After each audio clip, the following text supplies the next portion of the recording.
உன்னதமானவரே ஸ்தோத்திரம். நேற்றும் இன்றும் என்றும் மாறாமல் இருக்கிறவரே உமக்கு நன்றி செலுத்துகிறோம். எல்லா நன்மைகளிலும் மேன்மைகளிலும் எங்களை பிரவேசிக்க செய்கிறவரே உமக்கு ஸ்தோத்திரம். நன்மையான ஈவுகள் அனைத்தும் எங்கள் ஜோதிகளின் பிதாவினிடத்திலிருந்து கடந்து வருகிறபடினால் துதிக்கிறோம். ஆண்டவரே, கர்த்தர் தாமே எந்த நோக்கத்தோடு எங்களை பிரித்தெடுத்தீரோ அந்த நோக்கங்கள் தீர்மானங்கள் ஒன்றாகிலும் பூமியில் விழுந்து போகிறதில்லை என்பதை அறிந்திருக்கிறோம். உம் நாமம் மகிமைப்படட்டும், உடைய சித்தம் செயல்படட்டும். ஆண்டவரே, அப்படியாக இந்த நாளின் ஆராதனையிலும் உம்முடைய வார்த்தைகளை தியானிக்கும் பொழுதும் தேவரீர் உம்முடைய பிரசன்னத்தினால் இடை கட்டுங்க அப்பா. அப்படியாக நாங்கள் இந்த நாளை நினைவு கூறுகிறோம். இதோ அப்படியாக 2000 வருடங்களுக்கு முன்பாக இதோ இந்த பெந்தகோஸ்தே நாளிலே உம்முடைய பரிசுத்த ஆவியானவரினால் ஆண்டவரே அப்படியாக உம்முடைய பிள்ளைகள் மேலே அவர் கடந்து வந்தார் என்ற வசனத்தில் வாசிக்கிறோம். அப்படியான மகிமையில் எங்களை நடத்தி கொண்டிருக்கிறபடினால் துதிக்கிறோம். பெரிய காரியங்களை செய்திடுங்க. தொடர்ந்து வருகிற வேலையை பொறுப்பெடுத்து நடத்துங்க. இயேசுவின் மூலமாய் பிதாவே. கர்த்தருடைய பிள்ளைங்க என்ன சொல்கிறாங்க? ஆமேன் ஆமேன். நம்ம இருக்கிற இடத்துல அப்படியாக எழும்பி நின்று தேவனை மகிமைப்படுத்தி துதிக்கிற ஒரு நேரத்துக்குள்ளாக நாம் கடந்து சொல்லுகிறோம். எத்தனை மகிமையான தேவன் நம்முடைய தேவன், உன்னதமான தேவன். அல்லேலூயா. ஆமாம், அவரை நோக்கி பார்க்கிற முகங்கள் பிரகாசம் அடையும், அவைகள் வெட்கப்படுகிறதே இல்லை. உன்னை ஒரு நாளும் வெட்கப்படாமல் உன்னை பாதுகாக்கிற தேவனுடைய கரத்துக்காக ஆண்டவருக்கு நன்றி சொல்ல. ஆமென். கொஞ்ச நேரம் தேவனை துதிப்போம். ஹல்லேலூயா. ஆண்டவரே, உமக்கு நன்றி செலுத்துகிறோம் அப்பா. இரக்கம் மிகுந்தவரே ஸ்தோத்திரம், மன உருக்கம் நிறைந்தவரே ஸ்தோத்திரம், எங்கள் நினைவாய் இருக்கிறவரே ஸ்தோத்திரம். பெரிய காரியங்களை செய்திடுங்க. இந்த பாடல் மேக சொல்கிறது, ஆராதனைக்குள் வாசம் செய்யும் ஆவியானவரே, எங்கள் ஆராதனைக்குள் இன்று வாசம் செய்கிறீர் என்று சொல்லி இதோ அன்றைக்கு வந்த மேல் வீட்டு அறையில் சரியா இந்த நாள் தான் அப்படியாக ஏசாமியை சிலுவையில் அறைந்ததுலேருந்து இதோ அவர் அப்படியாக உயிர்த்தெழுந்து 3ஆம் நாளிலே அதிலிருந்து சரியாக பார்த்தா 50வது நாள் என்று இது அழைக்கப்படுகிறது. அதனால தான் பென்டெகாஸ்ட் அப்படின்ற நாள் இன்னைக்கு தான் அந்த 50வது நாள். இன்றைக்கு ஆண்டவர் அப்படியாக என்ன சொன்னார்? நீங்கள் போய் உங்களுக்கு வாக்குத்தத்தம் பண்ணப்பட்டபடி பரிசுத்த ஆவியானவர் உங்கள் மேல் கடந்து வருவார், நீங்கள் அப்படியாக காத்திருங்கள் என்று சொன்னார். அதே போல் சீஷரும் அப்படியாக இயேசு கிறிஸ்து வானத்துக்கு எடுத்துக்கொள்ளப்பட்ட பரலோகத்துக்கு எடுத்துக்கொள்ளப்பட்ட அந்த நாளிலிருந்து சரியாக 1 வார காலம் அவர்கள் அப்படியாக அவர்கள் அங்கிருந்து பிரயாணித்து அந்த ஒலிவு மலையிலிருந்து பிரயாணித்து அவர்கள் எருசலேமுக்கு கடந்து வந்தார்கள். சரியாக கணக்கு பார்த்தீங்கன்னா அப்படியாக 50வது நாள். அந்த 50வது நாளில் இயேசு கிறிஸ்து சொன்னது போலவே இதோ 120 பேர் ஒன்று கூடி அவர்கள் அப்படியாக பேதுரு, அந்திரேயு, யோவான், அப்படியாக பர்த்தலமியு என்று அவருடைய சீஷர்கள் எல்லாம் ஒன்று கூடினாங்க. ஏதோ இயேசு கிறிஸ்துவனுடைய சகோதரர்கள், ஏதோ அதே போல் மரியாள், அதே போல் அவரோடு கூட இருந்தவங்க அந்த 120 பேர் ஒன்று சேர்ந்து அவர்கள் தேவனை ஒருமன ஆவியோடு மகிமைப்படுத்தின அந்த நேரத்தில் பலத்த காற்றாய் பரிசுத்த ஆவியானவர் அவர்கள் மத்தியிலே கடந்து வந்தார். ஏதோ அப்பொழுது அப்படியாக அவர்கள் அந்நிய பாஷையில் பேச ஆரம்பித்தார்கள். அன்றிலிருந்து தான் இந்த ஊழியத்தின் துவக்கம். அதான் அப்போஸ்தலர் நடபடிகள் என்று சொல்கிறது. அப்போஸ்தலருடைய நடைகள், அப்போஸ்தலர்கள் மூலமாய் தேவன் செய்த மகிமைகள், அதுதான் அந்த அப்போஸ்தலர் நடபடிகள். அதில் வாசிக்கிறோம். அப்படியாக தேவனை மகிமைப்படுத்தி பாடுவோமா? ஆராதனைக்குள் வாசம் செய்யும் ஆவியானவரே, எங்கள் ஆராதனைக்குள் வாசம் சொல்லுவோமா? ஆராதனைக்குள் வாசம் செய்யும் ஆவியானவரே, எங்கள் ஆராதனைக்குள் இன்று வாசம் செய்கிறீர். அல்லேலூயா. ஆராதனை, அல்லேலூயா. ஆராதனை, அல்லேலூயா. ஆராதனை, அல்லேலூயா. ஆராதனை, ஆராதனை, ஆராதனை, ஆராதனை, ஆராதனை, ஆராதனை, ஆராதனை. சீனாய் மலையில் நீர் வாசம் செய்தீர், சீயோன் உச்சியிலும் கண்மாலை வேடிப்பில் வாசம் செய்தி என்னில் நீர் வாசம் செய்யும். சீனாய் மலையில் நீர் வாசம் செய்தி சீயோன். ஆமென். கண்மாலை வேடிப்பில் வாசம் செய்தி என்னில் நீர் வாசம் செய்யும்.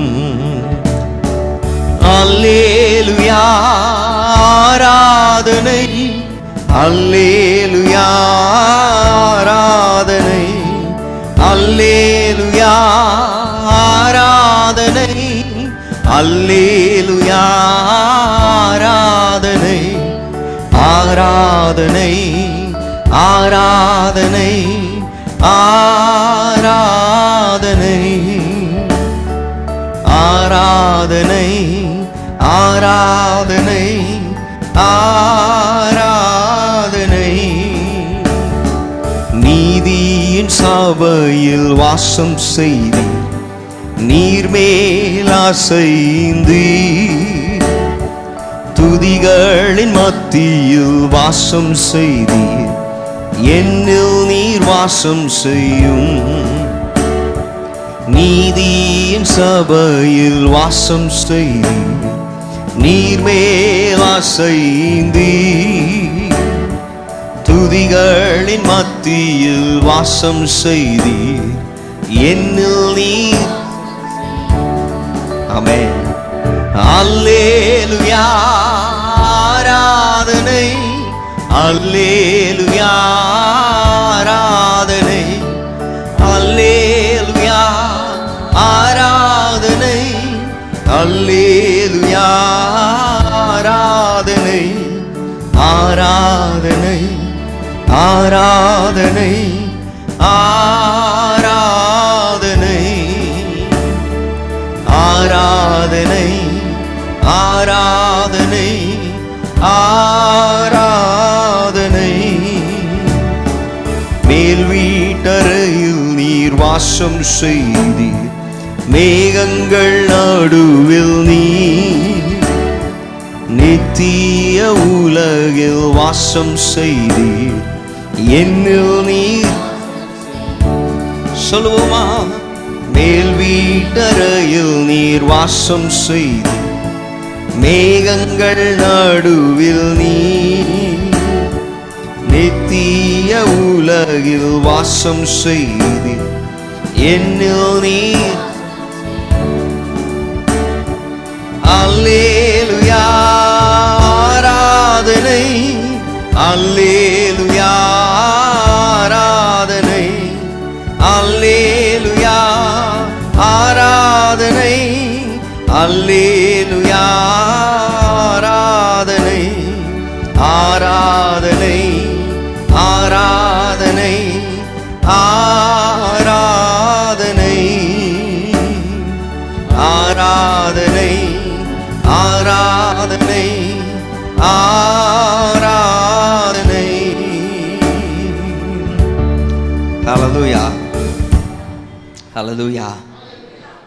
ஆமாம், நம்ம தேவனை போல நல்லவர் ஒருவரும் இல்லை. எத்தனை பேர் சொல்கிறீங்க?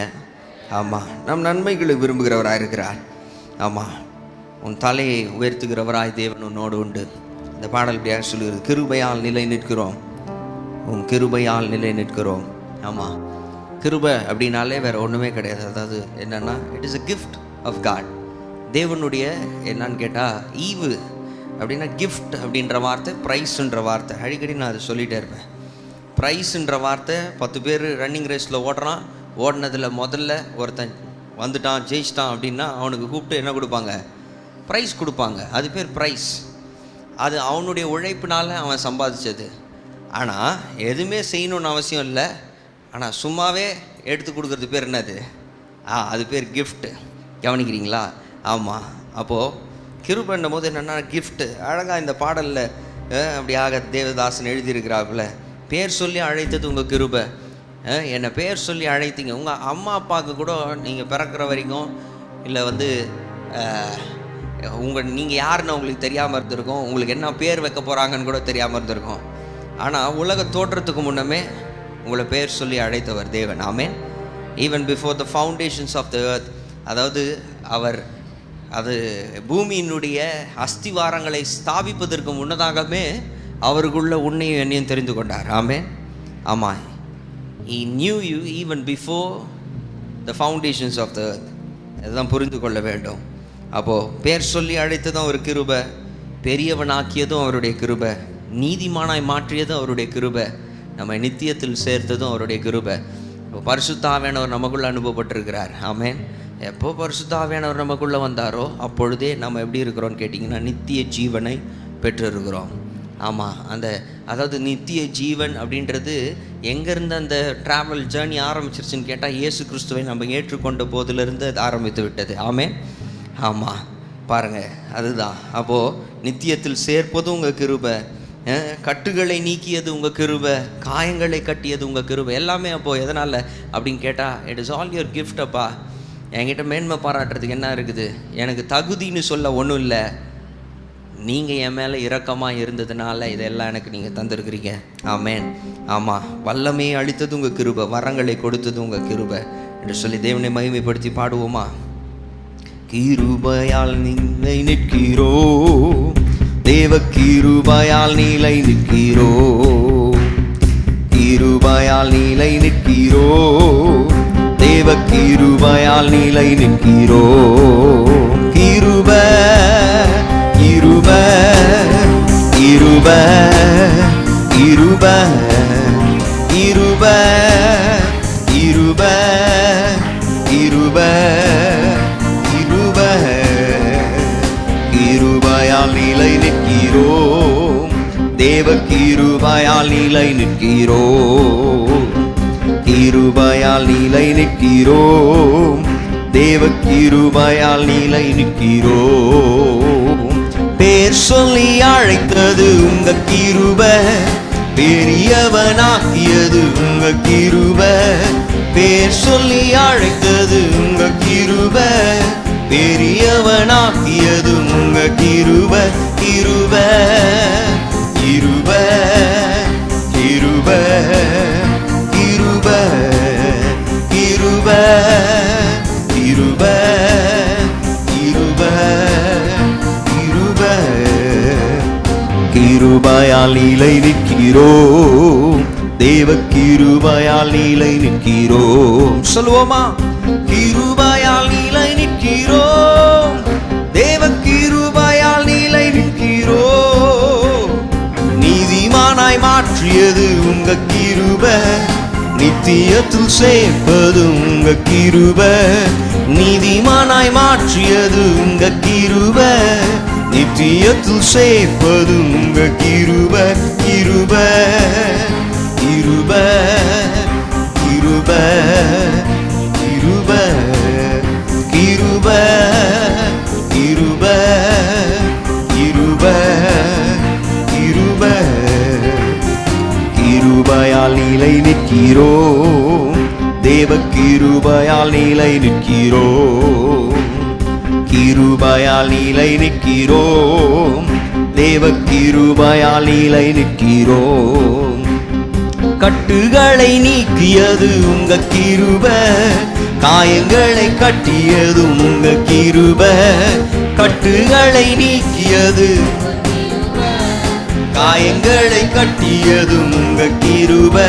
கிருபை கிருபை கிருபை கிருபை கிருபை கிருபை கிருபை கிருபை.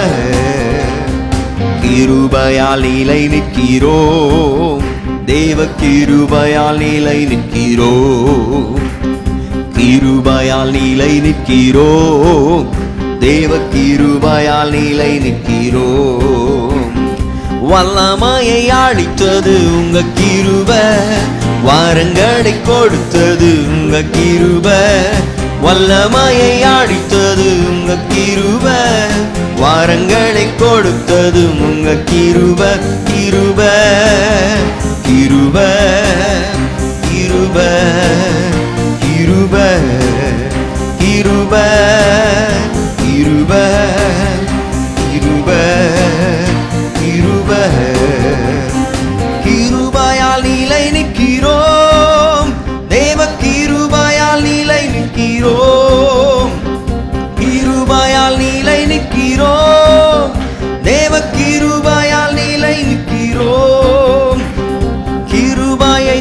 கொண்டாடுகிறோம், தேவ கிருபையை கொண்டாடுகிறோம். சொல்லுவோமா? கிருபையை கொண்டாடுகிறோம், தேவ கிருபையை கொண்டாடுகிறோம். கிருபையால் நிலை நிற்கிறோம், தேவ கிருபையால் நிலை நிற்கிறோம்.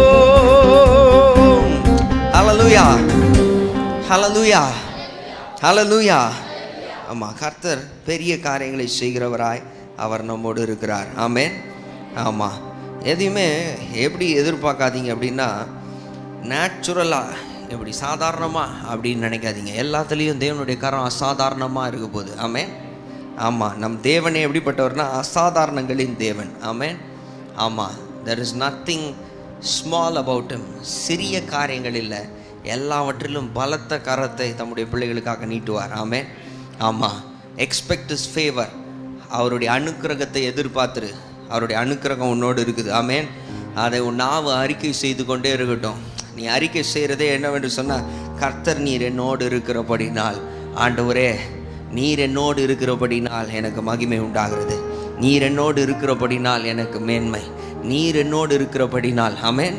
எல்லாவற்றிலும் அவருடைய நாமத்தின் நிமித்தமாக. ஆமென். ஆமாம், அங்கே என்னன்னு கேட்டிங்கன்னா, அந்த காரியத்தில் தேவனுடைய கரம் நீட்டப்பட்டு அங்கே மகிமையான உடனே என்ன ஜனங்க உன்னை சுற்றி இருக்கிறவங்க சொல்லுவாங்க அப்படின்னா, உனக்கு நேரம் நல்லா இருக்கு அப்படின்னு சொல்லுவாங்க. சிலர் சொல்லுவாங்கப்பா ரொம்ப லக்குப்பா, நீ அதிர்ஷ்டசாலிப்பா நீ அப்படின்னு சொல்லுவாங்க. அப்போ நீ சொல்லணும், நான் அதிர்ஷ்டசாலி இல்லை, என் தேவன் என்னோடு இருக்கிறபடினால் இப்படி ஆனது. ஆமென். My God is the one who did such a miracle. இது நடக்கிறதுக்கு வாய்ப்பே இல்லை. எப்படி நடந்தது? உனக்கு மாத்திரம் எப்படிரா, உனக்கு மாத்திரம் எப்படி கிடச்சிது அப்படின்னு கேட்கும்போது, என் தேவன் எனக்காக இதை செய்தார் என்று அறிக்கை பண்ணு. நான் உங்களுக்கு இது என்னன்னு கேட்டிங்கன்னா, சீக்ரெட் இதுதான் ரொம்ப மறை பொருள். ரொம்ப ஜாக்கிரதையாக நீங்கள் வைத்துக்கொள்ள வேண்டிய காரியம். இந்த சீக்ரெட் என்னன்னு கேட்டிங்கன்னா, நீ தேவனை மகிமைப்படுத்தலைன்னா அந்த மகிமை ஒரே ஒரு தடவை தான் இருக்கும் வாழ்க்கையில். ஆனால் நீ தேவனை மகிமைப்படுத்தும் போது தொடர்ந்து it will keep repeating. The goodness of God will keep on coming in your life. உன் வாழ்க்கையில் மீண்டும் மீண்டும் எல்லா காரியங்களிலும் தேவனுடைய கரத்தை நீ காண்பாய். எத்தனை பேருக்கு நான் சொல்கிறது புரியுதுங்க? நிறைய பேர் என்ன செய்வாங்கன்னா, ஒன்றுக்காக ஜெபம் பண்ணுவாங்க, அந்த ஒரு காரியத்தை பெற்றுக்கொண்ட உடனே பார்த்தீங்கன்னா என்ன ஆகிடுவாங்க, எல்லா ஜனங்களும் சொன்னோன்னே பரவாயில்லப்பா பரவாயில்ல, நான் கஷ்டப்பட்டேன், எனக்கு கிடச்சிது. இதுக்கு ஒரு வசனமே இருக்குது, உன் தேவனாகிய கர்த்தர் உன்னை உயர்த்தும் போது, உன் அளவிதத்துக்கு மீறி உன்னை உயர்த்தும் போது, உன் பலத்துக்கு மீறி உன்னை உயர்த்தும் போது, ஜனங்கள்லாம் பார்த்து ஆச்சரியப்படும் போது, என்னுடைய பலத்தினால செஞ்சேன்னு சொல்லாதிரு. ஆமென். நான் நடத்தினேன், நான் பண்ணி காமிச்சேன்னு சொல்லாத, என் தேவன் இதை எனக்கு செய்தார் என்று நீ அறிக்கை செய்யும் பொழுது. ஆமென். ஆமாம், அங்கே மகிமை மேன்மை மகத்துவம் எல்லாம் ஆண்டவருடையது தான். ஆமென். சொல்லுங்க பார்க்கலாம். மகிமை மேன்மை மகத்துவம் உயர்வு எல்லாம் தேவனுடையது. ஹல்லேலூயா, ஹல்லேலூயா. இந்த பாட்டு இப்படியாக சொல்லுகிறது, நம்பிக்கையுடைய சிறைகளை அரணுக்கு திரும்புங்கள், ரெட்டிப்பானதை தருகிறார் இன்றைக்கே திரும்புங்கள். பாருங்கள், அப்போது என்னன்னு கேட்டிங்கன்னா, அதாவது வனாந்திரத்தில் இருக்கும்போது, வனாந்திரத்தில் தண்ணி கிடையாது, வனாந்திரத்தில் என்ன இருக்காது? நம்ம தேசத்தில் ஒரு டெசர்ட் இருக்குது. என்ன டெசர்ட்டு? டெசர்ட் பேர் என்ன? சஹாரா பாலைவனம். சஹாரா பாலைவனத்துக்கு போயிட்டீங்க. இப்போ பாலைவனம்னா எப்படி இருக்கும் தெரியுமா? காலையில் நம்ம ஊர்லேயே 38, 39, 40 டிகிரி வெயில் அடிக்குதுன்னா, பாலைவனத்தில் 50 டிகிரி வெயில் இருக்கும். கொஞ்ச நேரம் நடந்தாலே செத்து போயிடுவீங்க. கவனிக்கிறீங்களா? ஆமாம். என்னென்னா ஸ்ட்ரோக் வந்துடும், சன்ஸ்ட்ரோக் வந்துடும். வெயில் ஓவராக இந்த மண்டை சூடு ஏறக்கூடாது, பார்த்துக்கோங்க.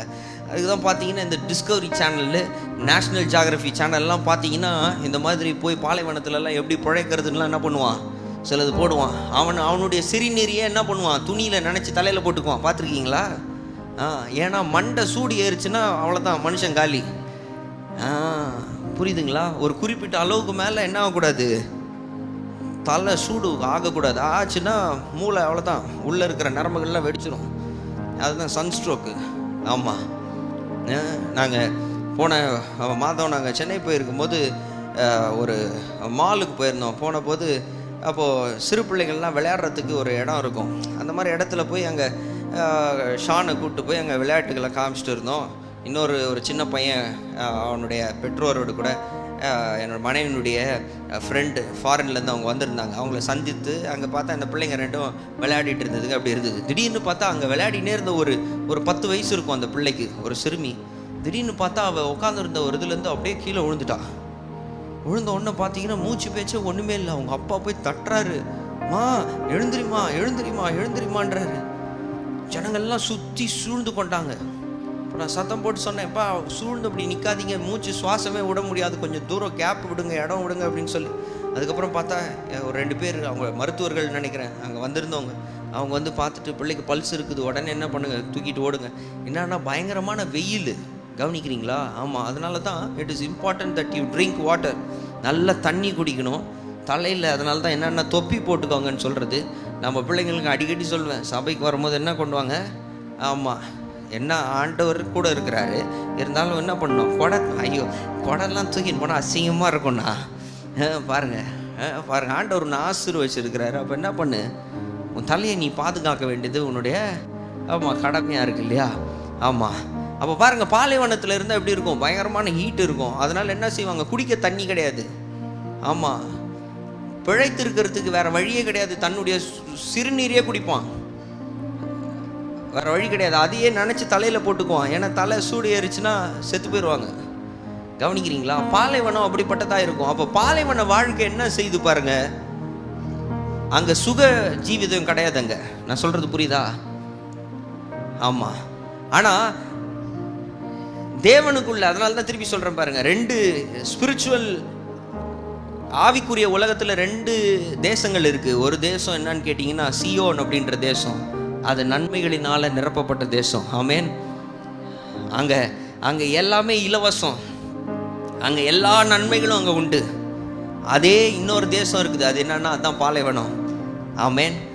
ஆமாம், தேவனுக்குள்ள பரிசுத்த ஆவியானவர்னால நடத்தப்படும் போது நம்ம எங்கே இருப்போம்னா சியோனிலே தரித்திருப்போம். ஆமேன். சில நேரத்தில் உலகத்தின் ஆலோசனை இந்த பாலைவனத்துக்குள்ளே ஒன்று கொண்டு போயிடும். அந்த நேரத்தில் நன்மையாக இருக்கிறத போல இருக்கும்.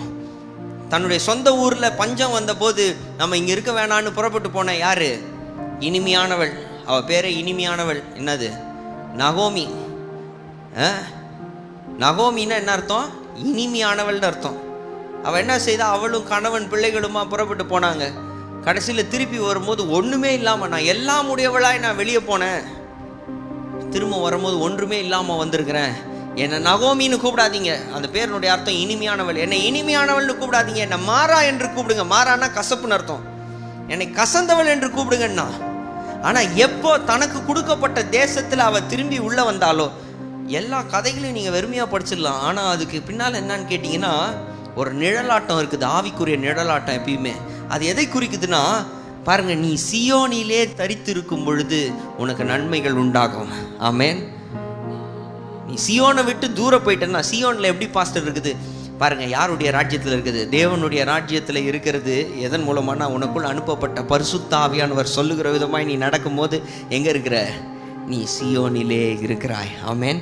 எப்பெல்லாம் தேவன் சொல்லுகிற விதமாய் நடக்காம நீ சுயமாயின்னு நினைக்கிற, உன்னை சுயமாக இல்லை, உனக்குள்ள அந்த எண்ணங்களை கொண்டு வந்து போடுறவன். எப்படிப்பட்ட எண்ணங்கள், திருட்டுத்தனம், அயோக்கியத்தனம், முள்ளமாரித்தனம், பாருங்கள், பொய்கள், அதுக்கப்புறம் என்னது பிரிவினைகள், சண்டைகள், மார்க்க பேதங்கள், பொறாமைகள், பாருங்கள், களியாட்டுகள், அதுக்கப்புறம் லைன், அந்த லிஸ்ட்டை நீங்கள் பெரிய லிஸ்ட் இது.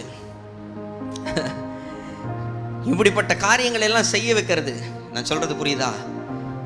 தூண்டுகிற தன்மை யாருன்னா, it comes from the enemy. பிசாசு தான் இப்படிப்பட்ட காரியங்களை நம்ம இருதயங்களுக்குள்ள போடுறான். கேட்குறீங்களா நான் சொல்றது? ஆமாம்.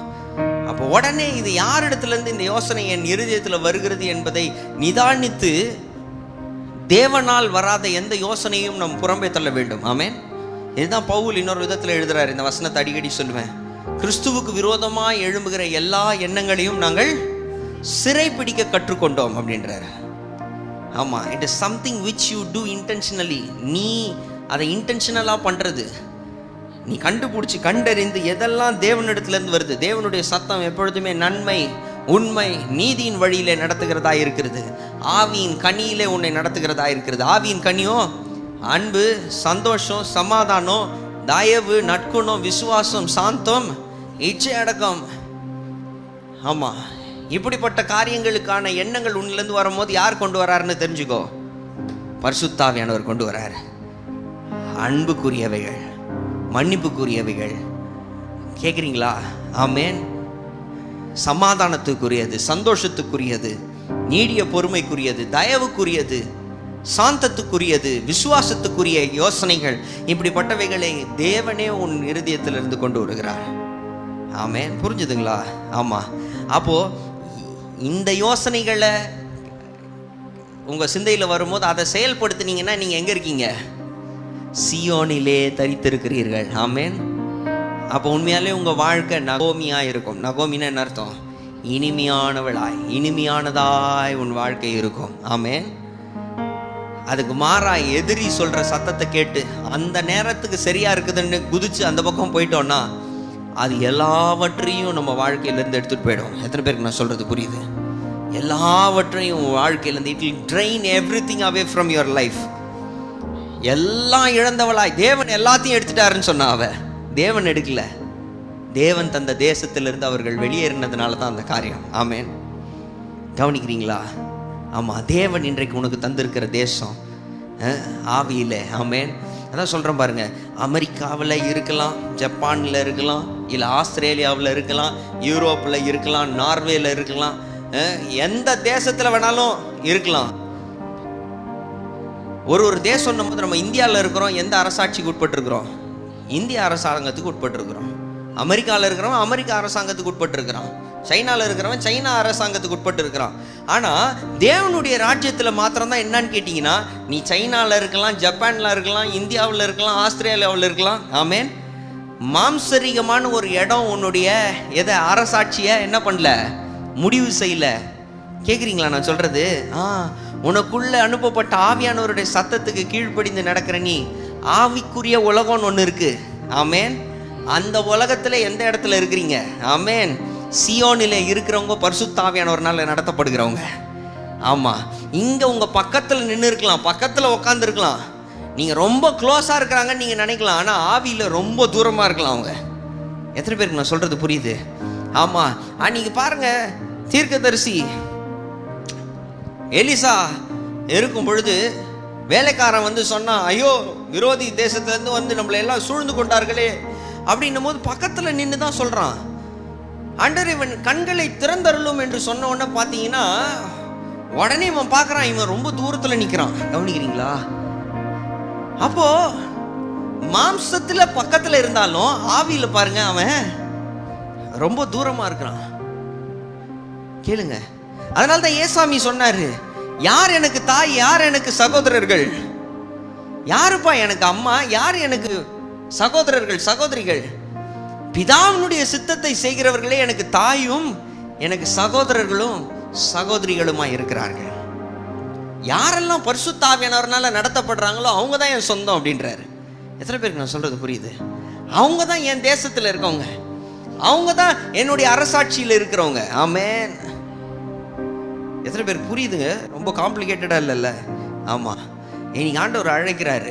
ஒருவேளை நீ உலக ஆலோசனையின்படி மனுஷங்களுடைய ஆலோசனையை கேட்டு இவங்க சொன்னாங்க அவங்க சொன்னாங்கன்னு கேட்டு, ஆனாலும் உனக்குள்ள இருக்கிற ஆவியானவர் அப்பயும் சொல்றாரு இது ஏதோ ஒன்று சரியா இல்லைன்னு, அதையும் மீறி நீ அதை செஞ்சிருப்பேன்னா நீ எங்க போயிட்ட? வனாந்திரத்துக்கு போயிட்ட. வனாந்திரம் உன்னை என்ன பண்ணிடும்? It will train all those blessings from your life. உன் வாழ்க்கையில் இருக்கிற எல்லா ஆசீர்வாதங்களையும் அது நாசமாக்கி விடும். until it kills you. உன்னை கொல்லும் அளவும் அது விடுகிறதில்லை. கேட்குறீங்களா? ஆமாம். திரும்பி வா, ஆண்டவர் அழைக்கிறாரு. நம்பிக்கையுடைய சிறைகளை திரும்பி வா. அப்போ எப்படி நான் திரும்பி வர்றது? ஆண்டவரை நான் என்ன செய்யணும் சொல்லுங்க. ஆமேன். ஆண்டவர்கிட்ட ரொம்ப பிடிச்சது என்னன்னு கேட்டிங்கன்னா, he will always reroute you. if you have the heart, உன் இருதயம் மனம் திரும்புகிறது, அது பேர் தான். நான் சொல்கிறது புரியுதா? நீ போகிற வழியிலே போகாமல், ஆண்டவரே நான் இப்போ என்ன பண்ணணும், நான் தப்பான வழியில் வந்துட்டேன், எல்லாம் ஏட கூடம் ஆயிடுச்சு, இப்போ என்ன பண்ணணும்னு கேட்டேன்னா, அப்போ அவர் சொல்லுவார் பாருங்க, இப்போ இதை பேசு, இப்போ இதை செய், இப்போ இங்கே போ, இதை பண்ணு, அதை பண்ணு. அவர் என்ன சொல்கிறாரோ அதன்படி செய்ய ஆரம்பிக்கிற பின்னாடியே எங்கே வந்துட்டோம்? திருப்பி நீ சியோனுக்குள்ளே நுழைஞ்சிட்ட. ஆமேன். எத்தனை பேருக்கு நான் சொல்கிறது புரியுது? ஆமாம். திரும்பவும் சியோனுக்குள்ளே வந்துட்டேன். ஆமாம். அவர்னால நடத்தப்படுங்க. உன் நன்மைகளை வார்த்தனும் தொட முடியாது. ஆமென். கரங்களை உயர்த்தினாலே சொல்லுங்களேன், தேவனை மகிமைப்படுத்தி சொல்லுவோமா? அதுதான் அலியா அப்படின்னா திரும்பவும் மேலே வா. Come to where you belong. உன்னுடைய சரியான இடத்துக்கு வா. நீ ராஜா, நீ ஆசாரியன். ஆமென். எப்படி கெட்ட குமாரன் போன கதையும் அதே தான். அங்கே கதை என்னன்னு கேட்டிங்கன்னா, அவன் எங்கே இருந்தான்? சியோனிலிருந்து எங்கே போயிட்டான்? வனாந்திரத்துக்கு போயிட்டான். கவனிக்கிறீங்களா? அதே கதை தான் நகோமியின் கதையும். சியோனிலிருந்து எங்கே போயிட்டா? வனாந்திரத்துக்கு போயிட்டா. அந்த நேரத்தில் நலமாக இருந்ததை போல் இருந்தது. ஆனால் எல்லாவற்றையும் இழந்து வரும் பொழுது, ஆமென், நீ வேலைக்காரனா வரன்னு வந்தனா கூட அப்பா வீட்டில் நீ பிள்ளை தான். ஆமென். எத்தனை பேருக்கு நான் சொல்றது புரியுது? Come back to your position. உன் இடத்துக்கு வா, உன்னுடைய இடத்துக்கு வா, உன் நிலைக்கு வா. there is a caliber in which you have to stand. உனக்கென்ற ஒரு நிலையை கர்த்தர் கொடுத்திருக்கிறார். அந்த நிலையில வந்து நில்லு. நான் யாரு? என் தேவனுடைய மகன், என் தேவனுடைய குமாரன், என் தேவனுடைய குமாரத்தியாய் நான் இருக்கிறேன். ஆமென். எதனால் அப்படின்னா, எங்கள் தாத்தாவுனுடைய வழியில் பார்த்தீங்கன்னா, எங்கள் பாட்டினுடைய வழியில் பார்த்தீங்கன்னா அவங்க யூத குலத்துலேருந்து வந்தாங்க. அதனால் இல்லை. எதனால்? இயேசுனுடைய ரத்தத்தில் கழுவி மீட்கப்பட்டதினாலே. ஆமென். சொல்லுவோமா? நம்பிக்கையுடைய சிறைகளே அரணுக்கு திரும்புங்கள், ரெட்டிப்பானதை தருகிறார், இன்றைக்கே திரும்புங்கள். நம்பிக்கையுடைய சிறைகளே அரணுக்கு திரும்புங்கள், ரெட்டிப்பானதை தருகிறார், இன்றைக்கே திரும்புங்கள். நீ விலக்கப்பட்ட உன் ஸ்தானத்திற்கே மறுபடியும் உன்னை அழைக்கின்றார். நீ விலக்கப்பட்ட உன் ஸ்தானத்திற்கே மறுபடியும் உன்னை அழைக்கின்றார். அவர் சொல்லிட்ட நல்வார்த்தை நிறைவேற்றினார். அலியா அலியா அலியா அலியா, அரணுக்கு திரும்புவோம். அலியா அலியா அலியா அலியா, கர்த்தரை உயர்த்துவோம். கொள்ளை கொண்ட உன் பட்டணத்தை மறுபடியும் குடியேற்றுவார். கொள்ளை கொண்ட உன் பட்டணத்தை மறுபடியும் குடியேற்றுவார். ராஜாக்கள் உன்னை தேடி வர வாசலை ராப்பகல், ராஜாக்கள் உன்னை தேடி வர வாசலை ராப்பகல் திறந்து வைப்பார். அவர் சொல்லிட்ட நல்வார்த்தை நிறைவேற்றினார். அலியா அலியா அலியா அலியா, அரணுக்கு திரும்புவோம். அலியா அலியா அலியா அலியா, கர்த்தரை உயர்த்துவோம். அலியா அலியா அலியா அலியா, அரணுக்கு திரும்புவோம். அலியா அலியா, கர்த்தரை ஒடுக்கினோரை குனிய செய்வார், பரியாசம் செய்தோரை பணிய செய்வார். உன்னை ஒடுக்கினோரை குனிய செய்வார், பரியாசம் செய்தோரை பணிய செய்வார். சத்ருவின் வாசலை மேற்கொள்ளும் கிருபையை இன்று உனக்கு தந்தார். சத்ருவின் வாசலை மேற்கொள்ளும் கிருபையை இன்று உனக்கு தந்தார். அவர் சொல்லிட்ட நல்வார்த்தை நிறைவேற்றினார். அலியா அலியா அலியா அலியா, அரணுக்கு திரும்புவோம். அலியா அலியா அலியா அலியா, கர்த்தரை உயர்த்துவோம். அலியா அலியா அலியா அலியா, அரணுக்கு திரும்புவோம். அலியா அலியா அலியா அலியா, நீ சியோனுக்குள் வந்ததினால். ஆமென். தேசத்திலே கொடுமை இல்லை, அழிவை உன் எல்லைகள் கேட்பதில்லை. தேசத்திலே கொடுமை இல்லை, அழிவை உன் எல்லைகள் கேட்பதில்லை. ரட்சிப்பை உனக்கு மதிலாக்கினார், உந்தன் வாசலை துதியாக்கினார். ரட்சிப்பை உன், ஆமென், உந்தன் வாசலை அவர் சொல்லிட்ட நல்வார்த்தை நிறைவேற்றினார். அலியா அலியா அலியா அலியா அரணுக்கு திரும்புவோம். அலியா அலியா அலியா அலியா கர்த்தரை உயர்த்துவோம். சொல்லுவோமா? அலியா அலியா அலியா அலியா அரணுக்கு ஓ அலியா அலியா கர்த்தரை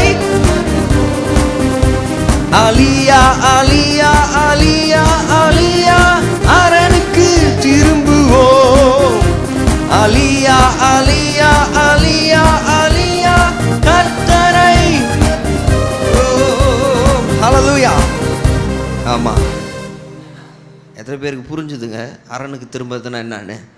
ஆமா, புரிஞ்சுதுங்களா? ஆமா, பாருங்க, ரட்சிப்பை உனக்கு மதில் ஆக்கினார் அப்படின்னா என்னன்னா அந்த வார்த்தை என்னது? யேசுவா, இயேசுவே உந்தன் மதிலாக இருக்கிறார். அந்த தேசத்தினுடைய மதில் என்ன தெரியுமா? ஆமாம், நான் சொல்கிறது புரியுதா? ஒரு ஒரு ஒரு ஒரு பார்டர் ஒன்று இருக்குது பாருங்க. எதுக்கு?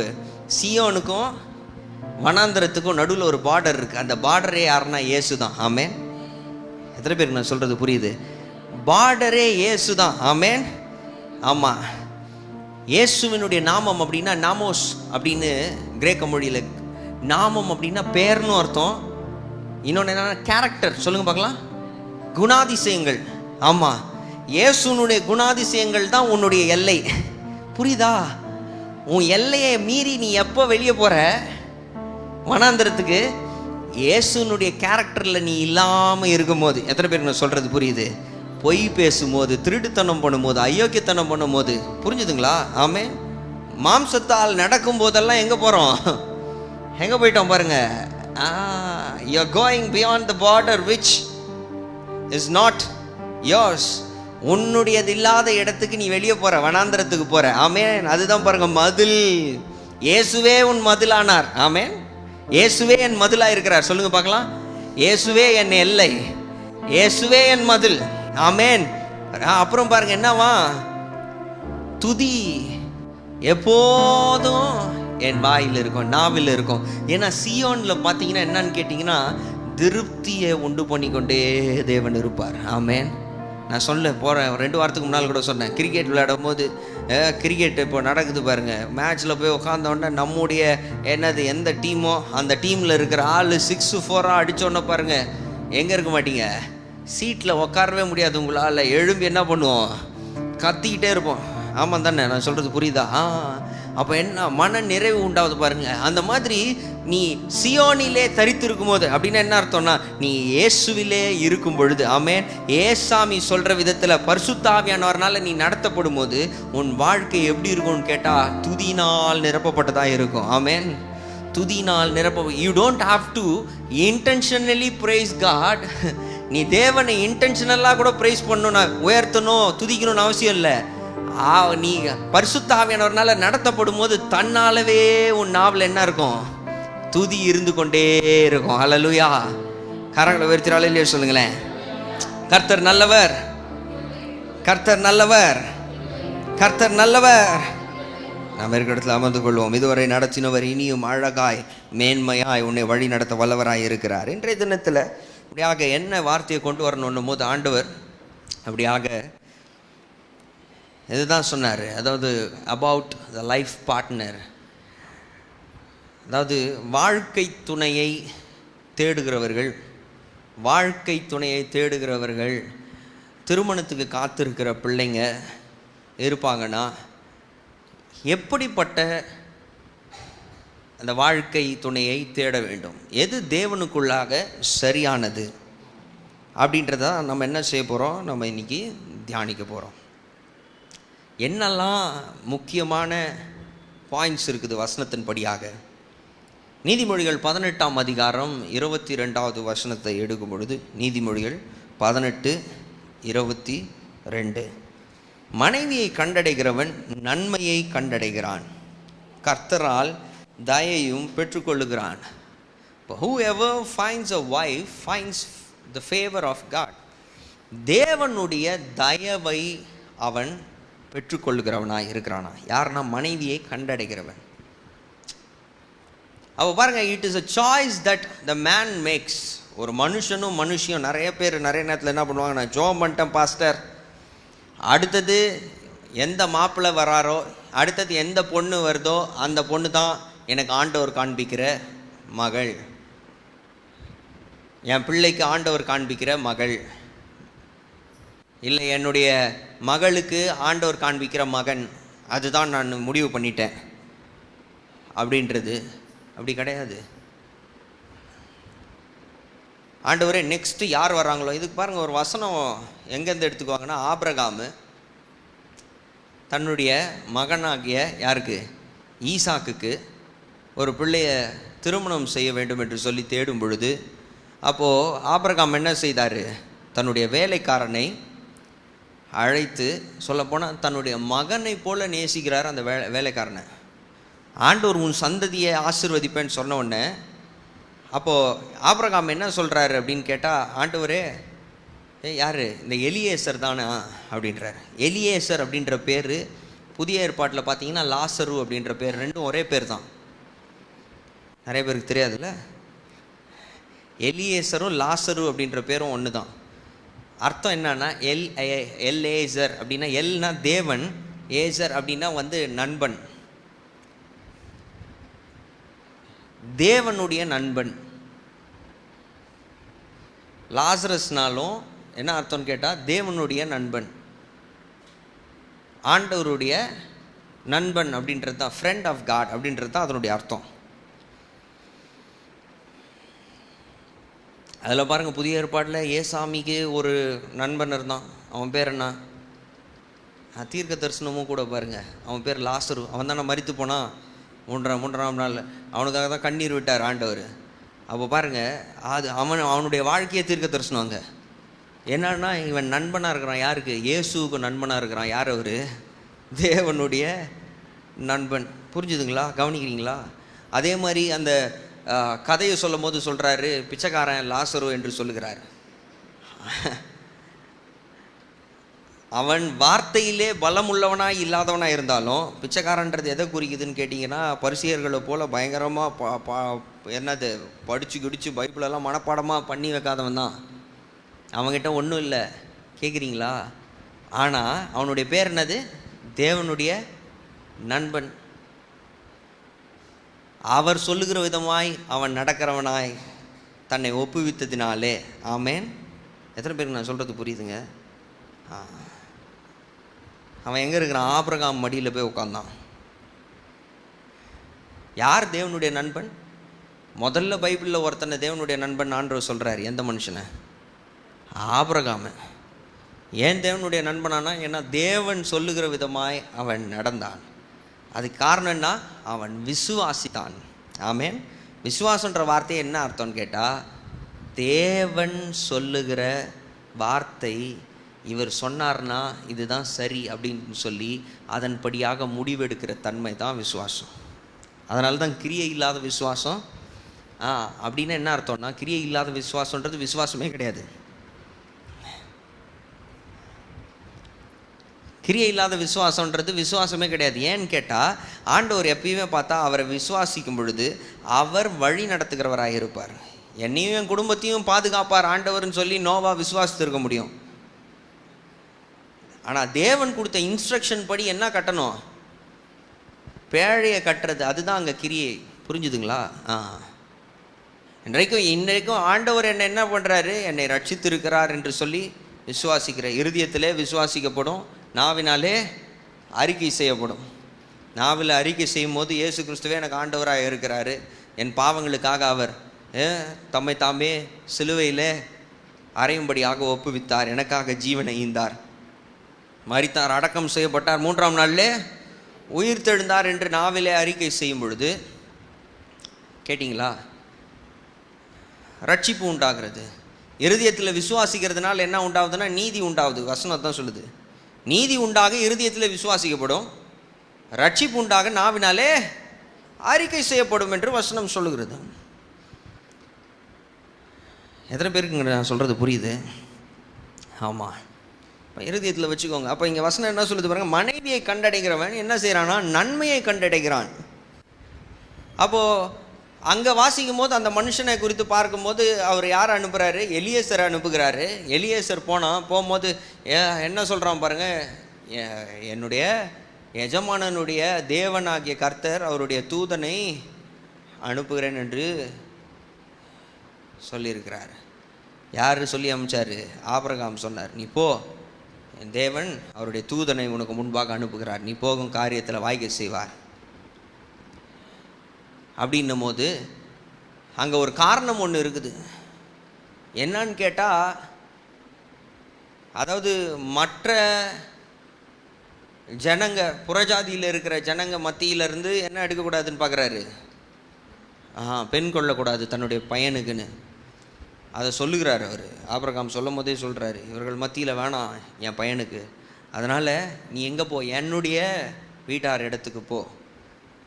ஆனால் ஆண்டவர் உன்னுடைய ஜனத்தை விட்டு நீ என்ன பண்ணு, நீ இங்கேருந்து புறப்பட்டு போன்னு இருக்கிறார். அதனால தான் ஆபிரகாம் அங்கே திருப்பி போல, தன்னுடைய மகனையும் அவர் அங்கே அந்த ஊர் நடமா, அது தாகத்தோடு இருக்கும். வனாந்திர பகுதியில் போகும்போது அதுக்கு தண்ணி கொடுக்குறவர், எந்த பிள்ளை வந்து எல்லா ஒட்டகங்களுக்கும் தண்ணி கொடுக்குறாளோ அந்த பிள்ளை தான் யார்? என் எஜமானனுடைய மருமகள்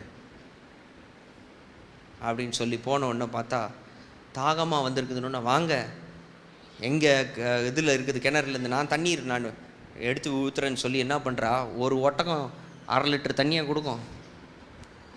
எவ்வளோ தண்ணி குடிக்கும்? அநேக லிட்டர் குடிக்கும்.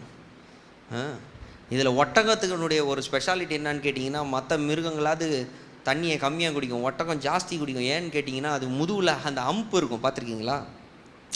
முதுகில் ஒட்டகத்துக்கு மேலே இப்படி இருக்கும் பாருங்கள், அது என்னன்னு தெரியுமா? என்னது அது? அதுக்குள்ளே தண்ணியை போய் சேர்த்து வச்சுக்கும், குடிக்கிற தண்ணியை. ஏன்னா தேவன் உருவாக்கும் போதே இந்த ஒட்டகங்கள் எதுக்காக உருவாக்கியிருக்காருன்னு கேட்டிங்கன்னா, இந்த பாலைவன பகுதியில் இருப்பதற்காக அது உருவாக்கப்பட்டிருக்குது. அப்போது அதிகம் என்ன செய்யும்னு கேட்டிங்கன்னா, தண்ணி குடிக்கும். அவள் பாருங்களேன் என்ன செய்யலை, அவள் சோர்ந்து போகிறவரா இல்லை, விருந்தோம்பல் அங்கே நாம் காண்கிறோம், வரவேற்கிற தன்மையை நாம் காண்கிறோம். அதே நேரத்தில் என்ன செய்கிறா, சோர்ந்து போகல. அது மாத்திரம் இல்லை, அவள் என்ன செய்கிறான்னு கேட்டால், வாங்க எங்களுடைய வீட்டில் இதுக்கான தீவனம்லாம் கூட இருக்குது ஒட்டகங்களுக்கு, வாங்க எங்கள் வீட்டுக்கு வாங்க அப்படின்னு அழைக்கிறவளாக இருந்தாள். வேறு என்ன நியமனம் பண்ணிட்டு வந்தாரோ அதே யோசனைகளை அவளுடைய இருதயத்தில் தேவன் அங்கே தந்திருந்தார். 4 பக்கெட் தண்ணி ஊற்றினா கண்டிப்பாக எப்படி இருக்கும், சோர்வாக இருக்குமா இருக்காதா? 40 பக்கெட் தண்ணி ஊற்றினா என்ன ஆகும் சொல்லுங்களேன்? இன்னும் சோர்வாகி இந்த மாதிரி நமக்கும் தாக்கம் எடுக்கும்.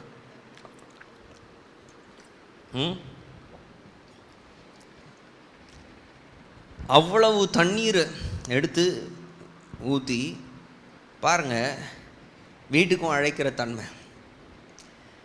அங்கே சூழ்நிலை என்னான்னு சொன்னேன். ஆனால் இங்கே பார்க்கும்போது வசனம் சொல்லுது, மனைவியை கண்டடைகிறவன் நன்மையை கண்டடைகிறான், கர்த்தரால் தயவும் பெற்றுக்கொள்ளுகிறான்.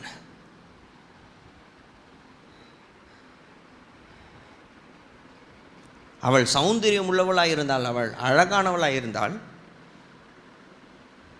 இப்போ போய் சொன்ன உடனே யாருன்னு கேட்டால், ஆபிரகாமுடைய அண்ணன் பேத்தி அவ. கேட்குறீங்களா? நான் சொல்கிறது புரியுதா? அண்ணன் பேத்தி.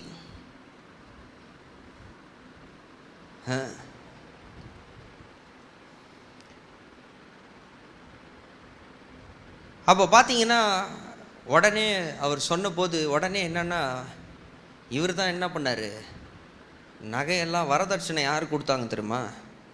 யார் கொடுத்தாங்க? பொண்ணு வீட்டில் இல்லை, ஆண் வீட்டில் தான் வரதட்சணை கொடுத்ததா பைபிளில் இருக்குது. ஆண் வீட்டில் தான் என்ன பண்ணாங்க, வரதட்சணை கொடுத்து கிஃப்டெல்லாம் கொடுத்தாங்க. வீட்டில் இருந்தவங்களுக்கும் சரி, யாருக்கும் சரி, அந்த பெண்ணுக்கும் சரி கிஃப்டெல்லாம் கொடுத்து கூட்டிகிட்டு வரதை பார்க்குறோம். அப்போ கர்த்தரால் தயவு பெற்றுக்கொள்ளுகிற தன்மை அப்படின்னும் போது சில என்ன தேடணும் அப்படின்னு கேட்டால், ஒன்று தான் இப்படி இந்த மாதிரியும் ஜோம் பண்ணக்கூடாது. எந்த மாதிரி அப்படின்னு கேட்டால், அடுத்தது யார் வராங்களோ அவங்க தான் அப்படி ஜோம் பண்ணக்கூடாது. வீட்டில் திருமணம் நடக்குது, நான் எந்த பையனை காமிக்கிறேனோ அந்த பையனை தான் கல்யாணம் பண்ணணும்னு யார்? அப்பாவும் அம்மாவும் சொல்லிடுறது. நான் எந்த பொண்ணை காண்பிக்கிறேனோ அந்த பொண்ணை தான் திருமணம் செய்து கொள்ள வேண்டும் என்று அதே போல் கட்டாயப்படுத்துகிற தன்மை உண்டாகும் பொழுது, கவனிங்க காதுள்ளவர்கள் கேட்க கடவர்கள்,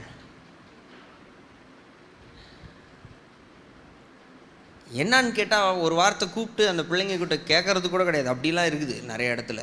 நான் சொல்கிறது புரியுதா? பிள்ளைகளுக்கு என்ன செய்யணும்? அவர்களுக்கு பிடிக்கணும். முதல்ல காலம்லாம் வாழப்போகிறவர்கள். அப்போ இந்த பிள்ளைகள் என்ன குணாதிசயங்கள் எல்லாம் அவர்கள் எதிர்பார்க்கணும்னு தான் இப்போ வசனத்திலேருந்து நான் பேசுகிறேன். நான் சொல்கிறது புரியுதா? என்னெல்லாம் எதிர்பார்ப்பு அங்கே இருக்க வேண்டும்,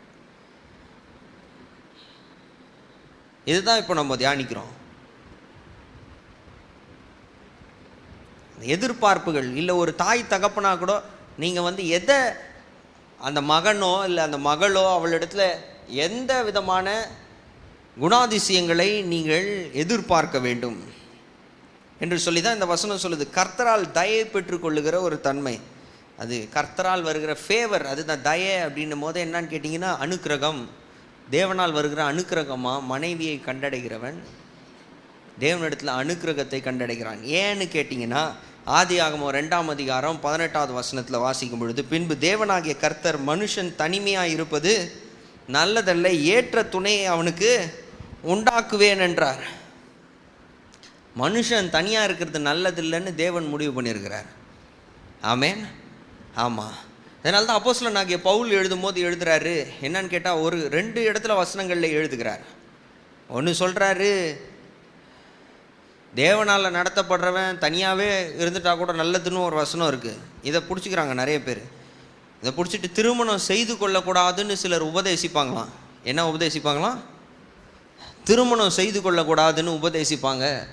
தேவன் ஸ்தோத்திரத்தோடு நாம் புசிக்கும்படியாக கொடுத்த சில காரியங்களை புசிக்கக்கூடாது என்று சொல்லுவார்கள். இவங்க யார் அப்படின்னு சொல்கிறாருன்னா, அவங்கள என்னன்னு தெரியுமா சொல்கிறாரு? பேய்களின் உபதேசம் அப்படின்றார். பேய்களின் உபதேசிகள் அப்படின்னு சொல்கிறாரு. காதுள்ளவர்கள் கேட்க கடவர்கள். என்ன உபதேசமா? ஆமாம், பேய்களின் உபதேசம். அது தேவனால் உண்டாகிற உபதேசம் கிடையாது.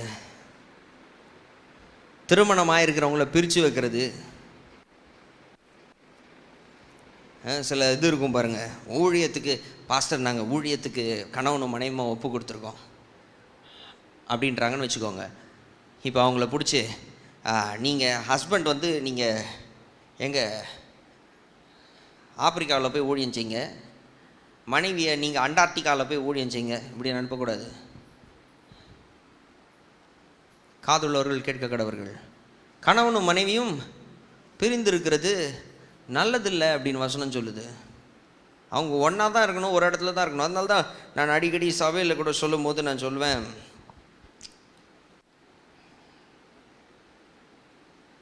திருமணமானவங்க ஒருவேளை நிறைய பிள்ளைங்க பார்த்தீங்கன்னா வெளி தேசத்துக்கு போயெல்லாம் வேலை செய்கிறதுக்கு போவாங்க.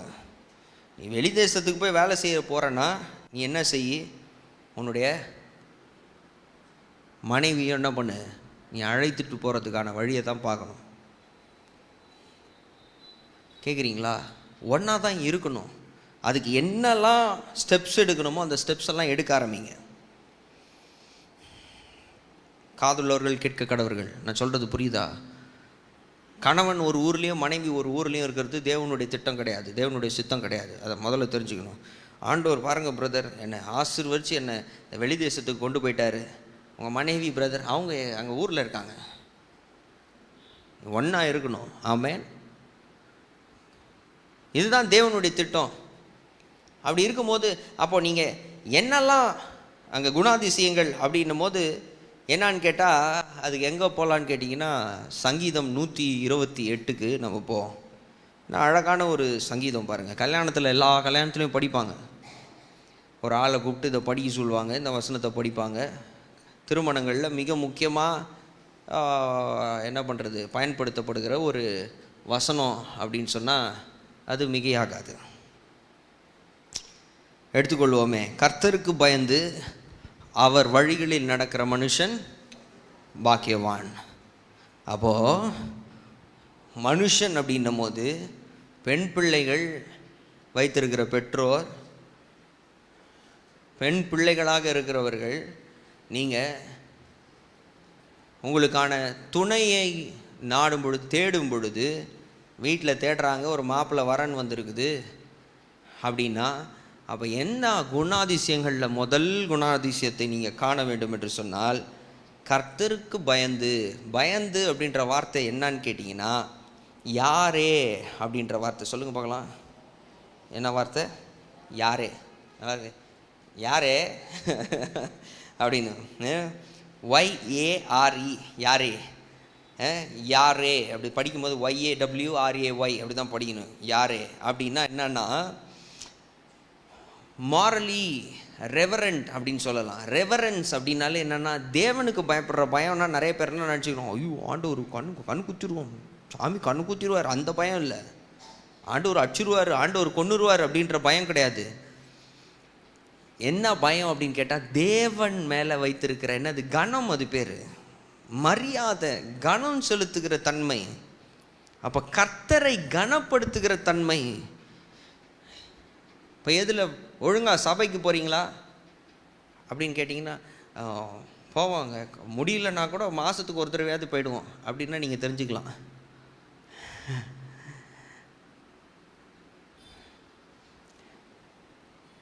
முதல் காரியம், நான் சொல்கிறது புரியுதா இல்லையா?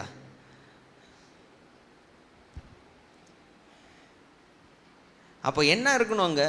தேவனை கனப்படுத்துகிற தன்மை. The reverence. Reverence is the most important thing. மிக முக்கியமானதே அங்கே என்னன்னு கேட்டால் அந்த ரெவரன்ஸ், தேவனுக்கான கனம். வாங்க வாங்க அப்படின்னு கூப்பிடுற, உன்னை வரவேற்கிற விதம், அந்த கனம் இல்லை. ரொம்ப கீழே குனிகிறாங்கன்னா அப்புறம் உங்களை குனிய வைப்பாங்க. அதை பார்த்து ஏமாந்து போயிடாதீங்க.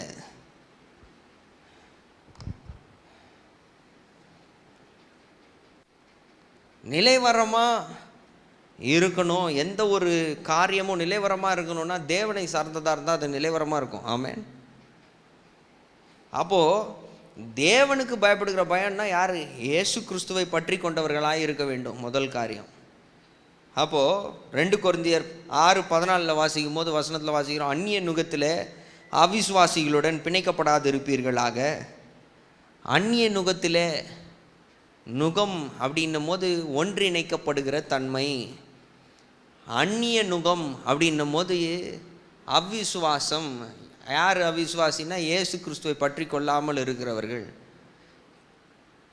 அவிசுவாசிகள். இயேசு யாருன்னு தெரியாதவங்க, பரிசுத்த ஆவியானவர்னால நடத்தப்படாத ஒரு தன்மை. நிறைய பேர், அதான் நான் சொல்கிறேன் பாருங்கள், 3 வார்த்தைகளை சொல்லிக் கொடுக்குறேன் பாருங்கள். நெஃபியோஸ், சொல்லுங்கள் பார்க்கலாம்.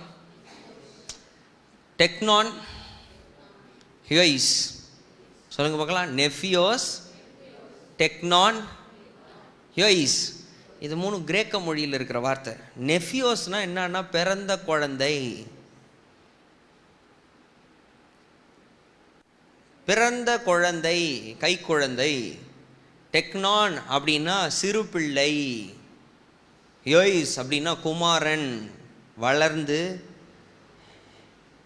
அடல்ட்ஹுட்டில், கவனிக்கிறீங்களா, மகன் என்ற ஸ்தானத்தில் இருக்கிறவன். கிறிஸ்தவத்திலே பார்த்தீங்கன்னா 3 காரியம் இருக்குது பாருங்கள். ஒரு சிலர் நெஃபியோஸ், பிறந்த குழந்தைகளை போல இருக்கிறவங்க. ஆனால் என்ன, நீங்கள் அங்கேயும் என்ன கண்டுபிடிச்சிட முடியும்னு கேட்டிங்கன்னா, தேவனுக்கு பயப்படுற பயம் இருக்குதான்னு நீங்கள் கண்டுபிடிச்சிட முடியும். கர்த்தருக்கான என்ன இருக்கும் அங்கே? அந்த ரெவரன்ஸ் இருக்கும், அந்த கனம் இருக்கும், ஆண்டவரை கனப்படுத்துகிற தன்மை இருக்கும். இது இருந்ததுனாலே மற்றது எல்லாத்துலேயும் வளர்ச்சி வர்றதுக்கான வழிகள் இருக்குது. கேட்குறீங்களா? ஆனால் குழந்தைய வளர்க்குறது சாதாரண விஷயமும் இல்லை. குழந்தைய வளர்த்தவங்களுக்கு தெரியும். இப்போ என் பையன் 2.5 வயசு ஆக போகுதுன்னா, இந்த 2 வயசு 2.5 வயசுக்கு வளர்க்குறது சாதாரண விஷயம் இல்லைன்னு எனக்கு தெரியும். நான் சொல்கிறது புரியுதா? ஆமாம். கூட ஆயா வேலை பார்க்குறதுக்கு கூட யாரும் இல்லாமல் இருந்த சூழ்நிலை. கொரோனா டைமில் பிறந்தவன். ஆமாம்.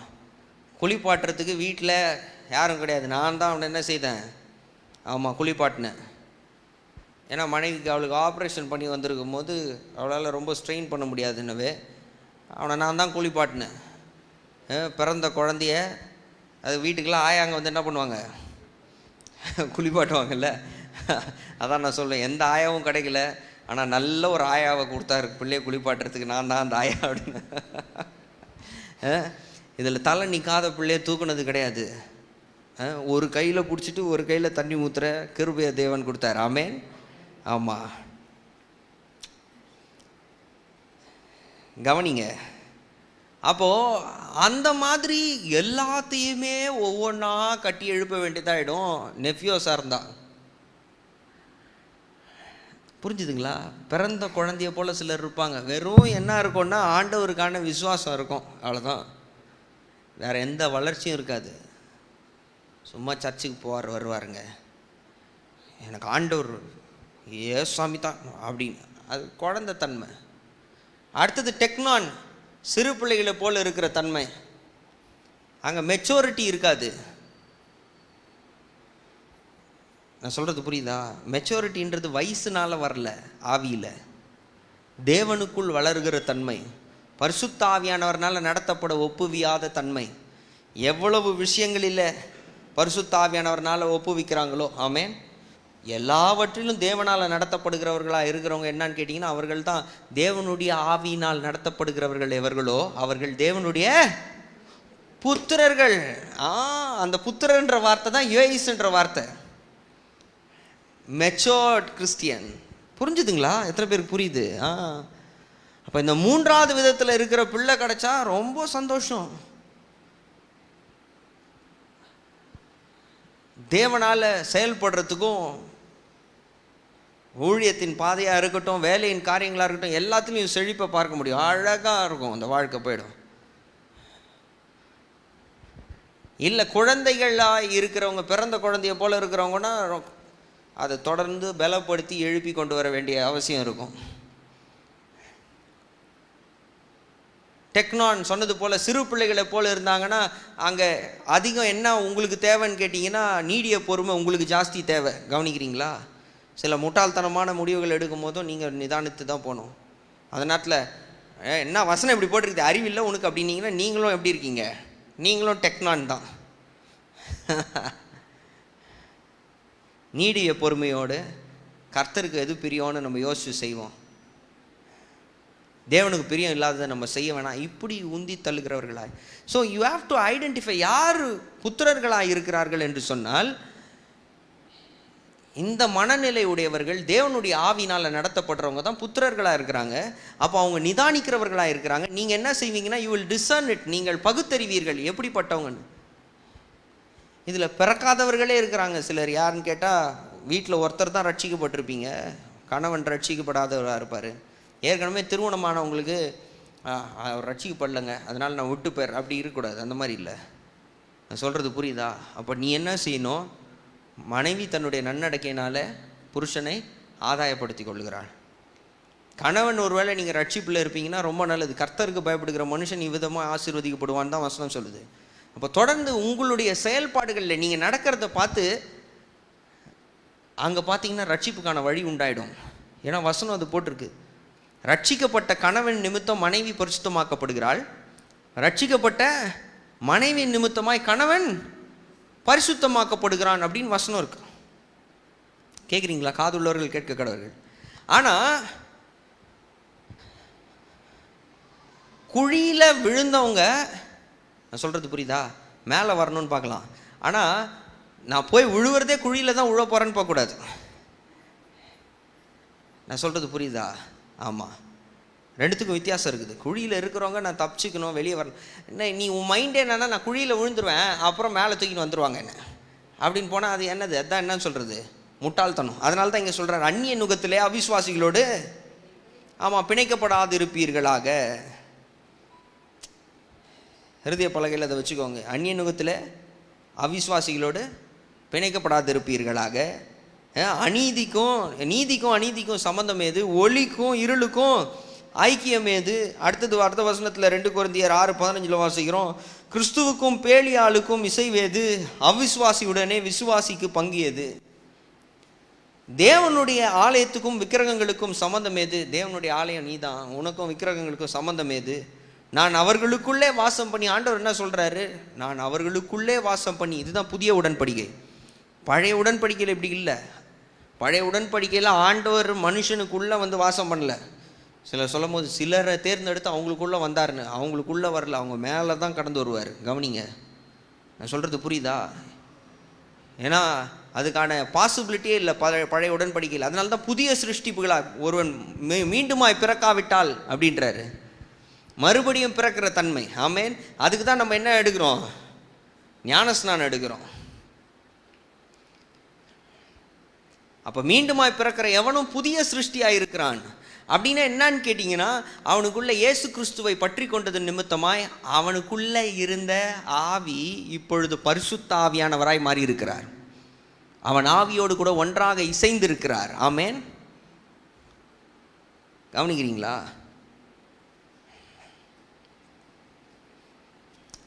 அப்போ நான் அவர்களுக்குள்ளே உலாவி அவர்களுக்குள்ளே வாசம் பண்ணி என்ன பண்ணுவாரா? அவர்கள் தேவனாய் இருப்பேன், அவர்கள் என் ஜனங்களாய் இருப்பார்கள் என்று தேவன் சொன்னபடி நீங்கள் ஜீவனுள்ள தேவனுடைய ஆலயமாக இருக்கிறீர்களே. இப்போ நாம தான் என்னன்னா ஜீவனுள்ள தேவனுடைய ஆலயம்.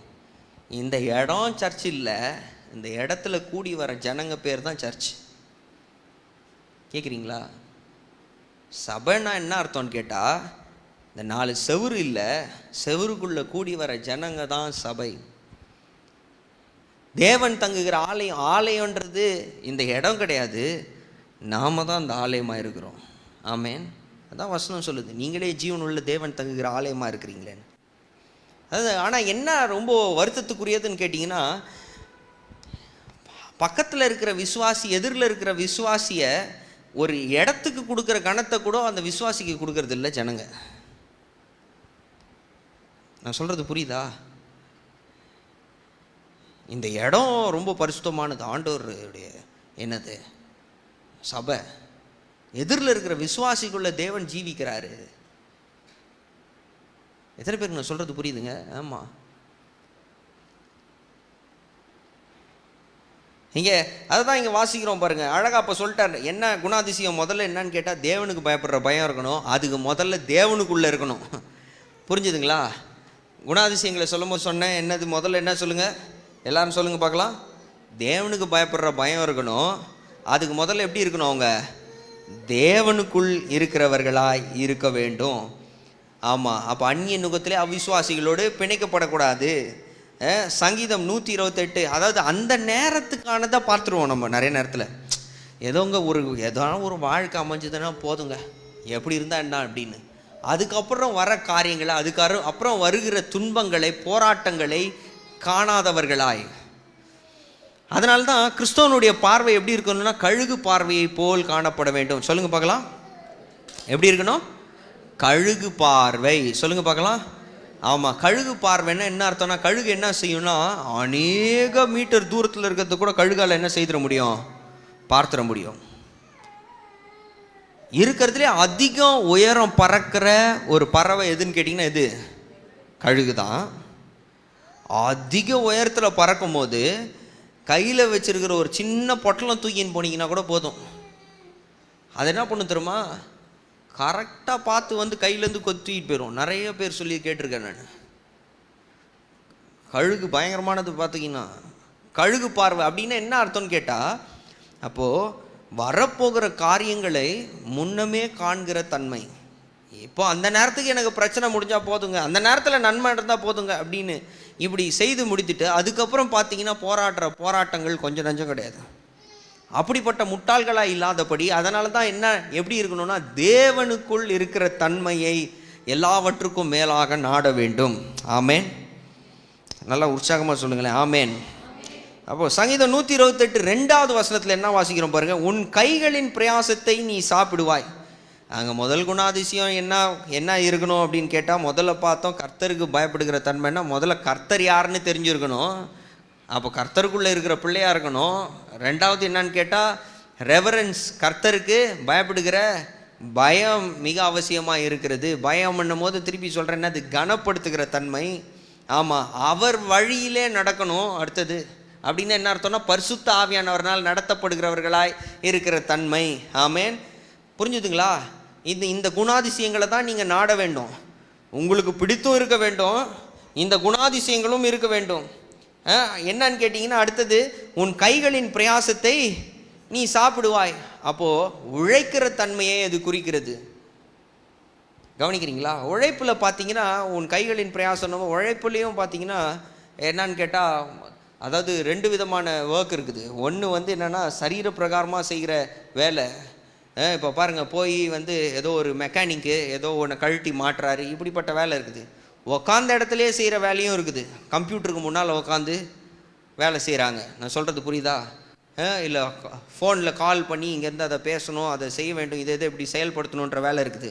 அதாவது ஒரு 100 டாக்ஸி வச்சுருக்கிறான்னு வச்சுக்கோங்க, கால் டாக்ஸின்னு ஒரு இது நடத்துகிறாங்க. டாக்ஸி ஒரு 100 டாக்ஸி இருக்குதுன்னா டாக்ஸி ஓட்டுறதுக்கு டிரைவர் இருக்கான். ஆனால் எங்கேருந்து கால் பண்ணுறாங்களோ அந்த இடத்துக்கு கரெக்டாக அனுப்பி விடுறதுக்கு அதுக்கு ஒரு ஆள் உக்காந்துருப்பான். அவனும் வேலையை தான் செய்கிறான். கவனிக்கிறீங்களா? அப்போ வேலைகளில் அநேக விதங்கள் இருக்குது. அப்போது உன்னுடைய சிந்தனையை பயன்படுத்துகிற வேலை இருக்குது. கவனிக்கிறீங்களா? உன் வாயில் மாத்திரம் பேச்சிலேயே நீ அங்கே எல்லாத்தையும் வேலை வாங்க வைக்கிற வேலை இருக்குது. காதுள்ளவர்கள் கேட்க கடவர்கள். உன் கையின் பிரயாசம்னும் போது அப்போ எதை குறிக்குதுன்னு கேட்டால் அதை தான் குறிக்குது. கவனிக்கிறீங்களா? அப்போது உனக்கென்று தொழில், உனக்கென்று ஒரு வருமானம், இது 2வது இது முக்கியமான காரியமாய் இருக்கிறது. இதுதான் இங்கே வாசிக்கிறோம். அப்போது உன் கைகளின் பிரயாசத்தை நீ சாப்பிடுவாய். அப்போது இந்த ஆண் எப்படிப்பட்டவனாக இருக்கணும்னு கேட்டால், அவன் உழைக்கிறவனாய் அவன் இருக்க வேண்டும். அவன் கையின் பிரயாசத்தை நீ சாப்பிடுவாய் அப்படின்னா அவன் மட்டும் தின்றவனாக இருக்கக்கூடாது, அவன் குடும்பத்தை என்ன பண்ணுறவனாக இருக்கணும். ஆமாம், எங்கே இருக்குது வசனம்? 1 தீமோத்தேயு 5ஆம் அதிகாரம் 8வது வசனத்தில் சொல்லுது, ஒருவன் தன் சொந்த ஜனங்களையும் விசேஷமாக தன் வீட்டாரையும் விசாரியாமல் போனால் அவன் விசுவாசத்தை மறுதளித்தவனும் அவிசுவாசியிலும் கெட்டவனுமாய் இருப்பான். விசாரியாமல்னு போட்டிருக்குது. ஆனால் என்ன அர்த்தம்னு கேட்டிங்கன்னா, to provide for his family, தன் குடும்பத்துக்கு கொடுக்க முடியாதவன், குடும்பத்தினுடைய என்னது நான் சொல்கிறது புரியுதா, தேவைகளை சந்திக்காதவன் வேண்டுமென்றே இருப்பான் என்று சொன்னால் அவன் அவிசுவாசியிலும் ரொம்ப மோசமானவன் அப்படின்னு சொல்லி வசனத்தில் வாசிக்கிறோம். அப்போது என்னன்னு கேட்டிங்கன்னா, இந்த குணாதிசயங்களை தான் தேட வேண்டும். 2 தெசலோனிக்கேயர் 3ஆம் அதிகாரம் 10வது வசனத்தில் வாசிக்கும் பொழுது, ஒருவன் வேலை செய்ய மனதில்லாதிருந்தால் அவன் சாப்பிடவும் கூடாது என்று நாங்கள் உங்களிடத்தில் இருந்தபோது உங்களுக்கு கட்டளையிட்டோமே அப்படின்றார். ஒருத்தன் வேலை செய்யாமல் இருந்தால் அவன் சாப்பிடவும் கூடாதுரா அப்படின்றாரு. கேட்குறீங்களா நான் சொல்கிறது?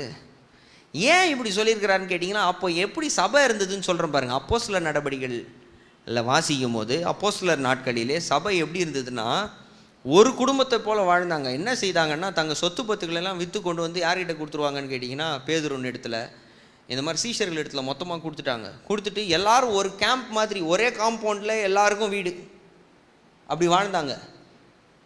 நீங்கள் நான் சொல்கிறது இப்படி அப்படி பண்ணுன்னு சொன்னால் அவ்வளோதான், மொத்தமாக பாஸ்ட் சுருட்டுன்னு ஓட்டுருவார். கவனிக்கிறீங்களா? ஆமாம், பாஸ்டர்னோன்னு அப்படி அந்த மாதிரி யோசிச்சுற போகிறீங்க. நான் சொல்கிறேன், அது தேவனுடைய திட்டம் கிடையாது. ஆனால் அவங்களா அப்படி கொண்டு வந்து கொடுத்தாங்க. அப்படி கொடுக்கும்போது தான் 2 பேர், அனனியாவும் சஃபேரால்ன்றவங்களும் 2 பேரும் அவங்க எதுக்கு கொடுத்தாங்கன்னா, எல்லாரும் பெருமையாக பேசணுன்ற எண்ணத்தோடு கொடுத்தாங்க. அதில் என்ன பண்ணிட்டாங்க, விற்றதில் பாதி எடுத்து வச்சுக்கிட்டாங்க. யாரும் நீ விற்று கொண்டு வந்து கொடுன்னு சட்டமே இல்லை. கவனிக்கிறீங்களா? சட்டம் நினச்சிக்க போகிறீங்க, சட்டமும் இல்லை, அப்படி பண்ணணுன்ற அவசியமும் இல்லை. இவங்களா பண்ண ஆரம்பித்தாங்க அதை. இப்போ இந்த அனனியாவும் சஃபேராலும் என்ன பண்ணிட்டாங்க, எல்லாரும் பெருமையாக பேசணும்னு விற்றுதில் பாதி எடுத்து சேஃப்டிக்கு வச்சுக்குவோம் கொஞ்சம் அப்படின்னு வச்சுக்கிட்டு, ஆனால் இங்கே என்ன சொல்லி கொடுத்துட்டாங்கன்னு கேட்டால், விற்ற எல்லாவற்றையும் ஆண்டவர் சமூகத்திலே கொண்டு வந்து கொடுத்து விட்டோம் அப்படின்னு. பாருப்பா அப்படின்னு எல்லாம் பேசுவாங்கல்ல. கோவம் வந்துருச்சு பேதுருக்கு. கோவம் வந்தவொடனே பரிசுத்தாவியானவர் முன்னால் பொய்யா சொல்கிற சாவிடான்னாரும் செத்து போயிட்டாங்க. கேளுங்க, ஏன் நீங்கள் கேட்குறதுல கூட அபிஷேகம், ஆண்டவரே அபிஷேகம் அபிஷேகம்னா என்ன அர்த்தம்னா, உன் வார்த்தையில் பலனை உண்டு பண்ணுறது. நிதானம் இல்லாத உன் வாய்க்கு பலனை கொடுத்துட்டாருன்னா என்ன ஆகிடும்னு கேட்டால் எல்லாரையும் கொண்டு போயிடுவேன் நீ.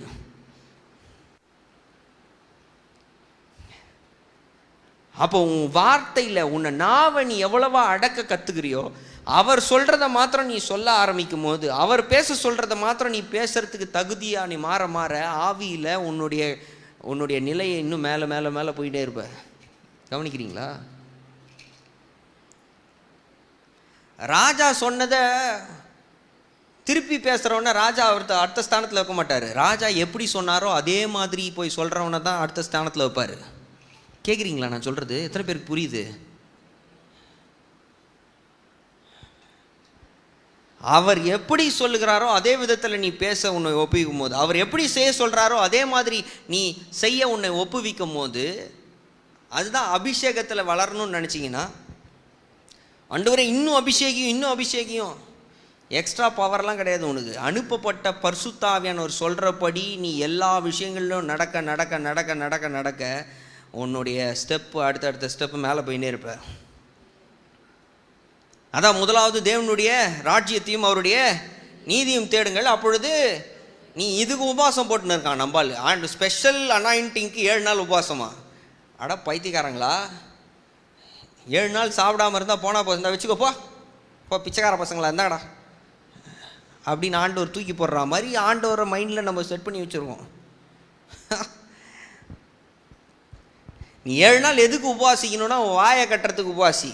தேவையில்லாததெல்லாம் பேசுகிற பேர் உன் சிந்தையில் யோசனை வருதுல்ல, கண்ட யோசனை வரும்போது அதை கிறிஸ்துவுக்குள்ள உனக்கு சிறை பிடிக்க தெரிலனா அதுக்கு நீ உபவாசிக்கணும். கவனிக்கிறீங்களா? இதுதான் உபவாசம். நுகங்களை முறித்தெறிய நம்ம போன வாரமா அதுக்கு முந்தின வாரம் தியானித்தோன்னு நினைக்கிறேன் உபவாசத்தை குறித்து. அதுக்கு தான் நீ வாயை கட்டிப்பாரு, சாப்பாடு கொடுக்காம இருக்கும் சரீரத்துக்கு. எப்படி கீழ்படிது பாரு சொல்கிறதுல, ஐயா சாமி என்ன சொல்கிறீங்களோ செய்கிற, சோறை மட்டும் கொடுத்துருங்க சார் அப்படின்னு கேட்கும். இதுதான் உபவாசத்தின் வல்லமை. ஸோ வென் யூ ஃபைண்ட் ஒரு பலவீனத்தை நீ காணும் பொழுது, என்ன பலவீனன்றது வேற ஒன்றுமே இல்லை. கர்த்தர் உங்ககிட்ட இதை இப்படி செய்டான்னு சொல்கிறாரு, அதை மீறி 2 வார்த்தையை மாத்திரம் பேசுனா நீ 29 வார்த்தை பேசுனா அதுதான் பலவீனம். இங்கே போய் நான் சொன்னதை சொல்லுன்னா நீ ஆண்டவர் சொன்னது கூட எக்ஸ்ட்ரா ஒரு 10 வார்த்தை பேசணுன்னா அது பேர் தான் பலவீனம். கவனிக்கிறீங்களா நான் சொல்கிறது? எத்தனை பேருக்கு புரியுது? அவர் எவ்வளவு பேச சொல்கிறாரோ அந்த அளவிதத்தில் நீ பேச உன்னை ஒப்புவிக்கும் போது அப்போ நீ பலன் உள்ளவனாயிருக்கிறாய். அவர் இந்த இடத்துல இப்படி நடந்து கொள்ளுன்னு சொன்னார்னா அதனால இப்படி விளைவு வருமே அப்படி விளைவு வருமேன்ற யோசனைலாம் இல்லாமல், கர்த்தர் நீர் சொன்னீர் என்று சொன்னால் என் கையில் இருக்கிற கோல் எடுத்து நீட்டுவேன். ஏன் மோசேவை ஆண்டவர் தலைவனாய் பிரித்தெடுத்தார் என்று சொன்னால், அவ்வளவு ஜனங்க என்ன நினைப்பாங்கன்றதை பற்றி மோசேக்கு கவலை இல்லை. ஆண்டவர் கையில் இருக்கிற கோல் எடுத்து நீட்டுறான்னு சொன்னால் எடுத்து நீட்டுவான். இதுதான் தகுதி. ஆமேன். ஆண்டவர் இதை இப்படி செய்யணும் சொல்றது நிமித்தமாக நீ செய்வ. ஆமேன். புரிஞ்சுதுங்களா? ஆமாம், இதுதான். If you want to grow in your anointing, உன் அபிஷேகத்தில் வளர வேண்டும் என்று சொன்னால் இதுதான் சரியான விதம். 21 நாள் உபவாசம் போட்ட உடனே வர்றதில்லை. நிறைய பேருக்கு பார்த்தீங்கன்னா 21 நாள் உபவாசம் போட்டவொன்னே வந்துடும். அவன் அறியாமலே என்னான்னு கேட்டிங்கன்னா எந்த எண்ணங்கள்லாம் அவங்கள ஆட்கொண்டதோ அதெல்லாம் மாறிட்டு இருக்கும். அது மாறினால தான் இங்கே மகிமை உண்டாகுது. இவன் என்ன தப்பாக புரிஞ்சுக்கிட்டான்னா 21 நாள் சாப்பிடாம இருக்கவே ஆண்டவர் கொடுத்தாருன்னு. டேய், எத்தனை பேருக்கு நான் சொல்கிறது புரியுது? உபவாசிக்கும் போது உங்களை அறியாமலே அநேக காரியங்களை கிறிஸ்துவ கீழே கொண்டு வந்துடுவீங்க. ஏதோ ஒரு விதத்தில் நடக்க வேண்டியது நடக்குது, ஆனால் சத்தியத்தை புரிஞ்சுக்கிட்டு நடக்கணும். உண்மை இதுதான் தெரியும் போது, புரிஞ்சுதுங்களா? அப்போது மிஸ் அண்டர்ஸ்டாண்டிங் போயிடும். ஆண்டவர் மேலே நம்ம வச்சிருக்கிற நம்முடைய நோக்கம் எப்படி இருக்குதுன்னா, 21 நாள் ஆண்டவரே எனக்கு நீர் மாத்திரம் தரவில்லை என்று சொன்னால் அன்றைக்கு அந்த ஜனத்துக்கு தந்தீரே ஆண்டவரே, எனக்கு கொடுக்க வேண்டும் ஆண்டவரே, இல்லாவிட்டால் நாங்கள் உண்மை விடுவதில்லை என்று மெய்யாகவே உமக்கு சொல்லுகிறோம் ஆண்டவரே. ஆண்டவரே நீர் இந்த வேளையில் நீர் செய்யாவிட்டால் அவ்வளவுதான் ஆண்டவரே, என்ன ஆகும் என்று தெரியாது. கட்டையெல்லாம் பறக்கும், குச்சியெல்லாம் பறக்கும், கல்லெல்லாம் பறக்கும் ஆண்டவரே. நான் சொல்கிறது புரியுதா? இந்த மாதிரி தான் நிறைய பேர் ஆண்டவரை மிரட்டி. ஆமாம், நான் சொல்கிறது புரியுதா இல்லையா? சாப்பாடு கேட்குது பிள்ளை, கேட்ட உடனே முடியாது போ அப்படின்னோடனே, இப்போ சாப்பாடு கொடுக்கல அவள்தான் உன்னை கல்லிட்டு விட்டுருவோம் பார்த்துக்கோ. சாப்பாடு கேட்ட பிள்ளைக்கு சாப்பாடு கொடுக்காதவன் நல்ல தகப்பனா? பசியில் இருக்கிற பிள்ளைக்கு எத்தனை பேருக்கு நான் சொல்கிறது புரியுது?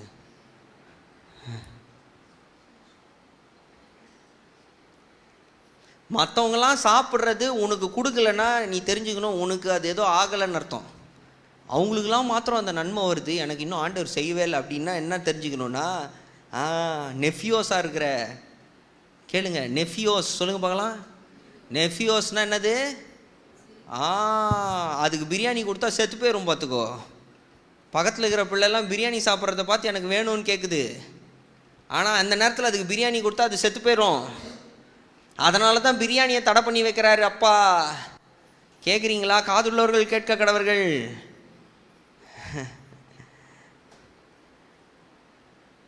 டெக்னான். அடுத்தது, சிறு பிள்ளைகளுக்கு ஆகாத காரியம்னு சில இருக்குது. நான் சொல்கிறது புரியுதா? 7 வயசு பையன் எனக்கு பைக்கு இப்போ வாங்கி கொடுக்கலன்னா அவள் தான் அழுகுறான். பைக் வாங்கி கொடுத்தா பிள்ளை அவள் தான்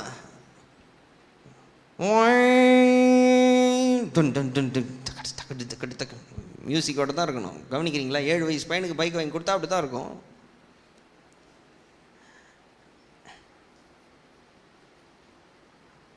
அதன் வேலையிலே அந்தந்த காரியங்களை நேர்த்தியாக செய்து. அப்போது யூ ஹாவ் டு அண்டர்ஸ்டாண்ட், ஒன்று தெரிஞ்சுக்கணும், மற்றவர்களுக்கு வருகிற நன்மை உனக்கு வராமல் இருக்குது அப்படின்னா தேவன் உனக்கு விரோதி இல்லை. நீ இன்னும் வர வேண்டிய நிலைக்கு, நீ வளர வேண்டிய தன்மைகள் இல்லை, நீ இன்னும் வளரல.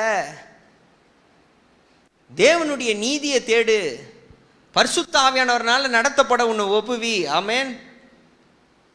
7 நாளாக சாப்பிடாம அழுவுது பிள்ளை, பைக் வாங்கி கொடுன்னு. எத்தனை வயசு பிள்ளை? 7 வயசு பிள்ளை. வாங்கி கொடுத்தா என்ன பண்ணிடும்? அவ்வளோதான். அந்த ஒரு வேளை சாப்பிடும், ஆனால் செத்தும் போயிடும். அப்பாவுடைய இறுதியம் எப்படிப்பட்டதுன்னு கேட்டால், நீ ஆசீர்வாதம் நினைக்கிற ஒன்னே உன்னை கொன்னுடுன்னா அதை வாங்கி கொடுப்பாரு அப்பா. எந்த நல்ல தகப்பனும் வாங்கி கொடுக்க மாட்டான். காதுள்ளவர்கள் கேட்க கடவர்கள். இதுதான் சத்தியங்க. அப்போது இங்கே வாசிக்கிறோம், குணாதிசயங்களில் ஒன்று என்னன்னா, he should provide for his family. தன்னுடைய குடும்பத்திற்கு அவன் போஷிக்கிறவனாக இருக்க வேண்டும். போஷிப்பு என்று சொல்லும் பொழுது என்னான்னு கேட்டால் 3 விதமான போஷிப்பு இருக்குது. ஒன்று பாருங்கள், என்னான்னு கேட்டால் சாப்பாட்டுக்கான காரியங்களும் உண்டு. 2வது ஆவிக்குரிய காரியங்களிலும் தகப்பனானவனாக இருக்கிறவன், கணவனாக இருக்கிறவன், அவன் தான் குடும்பத்தை போஷிக்கணும்.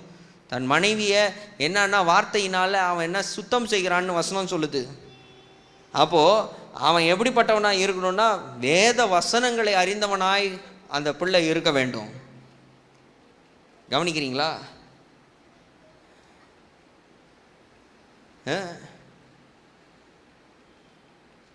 காதுள்ளவர்கள் கேட்க கடவர்கள்.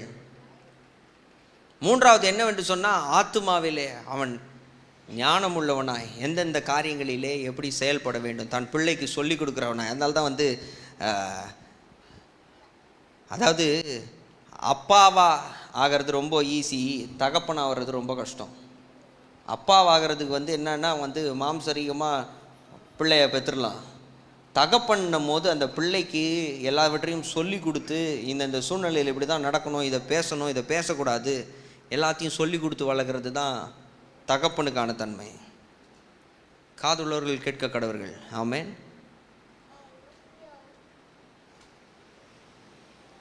அப்போது இதுதான் இங்கே வசனத்தில் வாசிக்கிறோம். அப்போது தன் சொந்த ஜனங்களை, விசேஷமாக தன் வீட்டாரையும் விசாரியாமல் போனால், 1 தீமோத்தேயுவில் எழுதும் போது அப்போஸ்தலனாகிய பவுல் எதுக்கு மெயினாக எழுதுறாருன்னா, விதவைகளாக இருக்கிறவங்க, வீட்டில் வயதான விதவைகள் இருப்பாங்கன்னா அவங்க எப்படி இருக்கணும்னு எழுதுறாரு.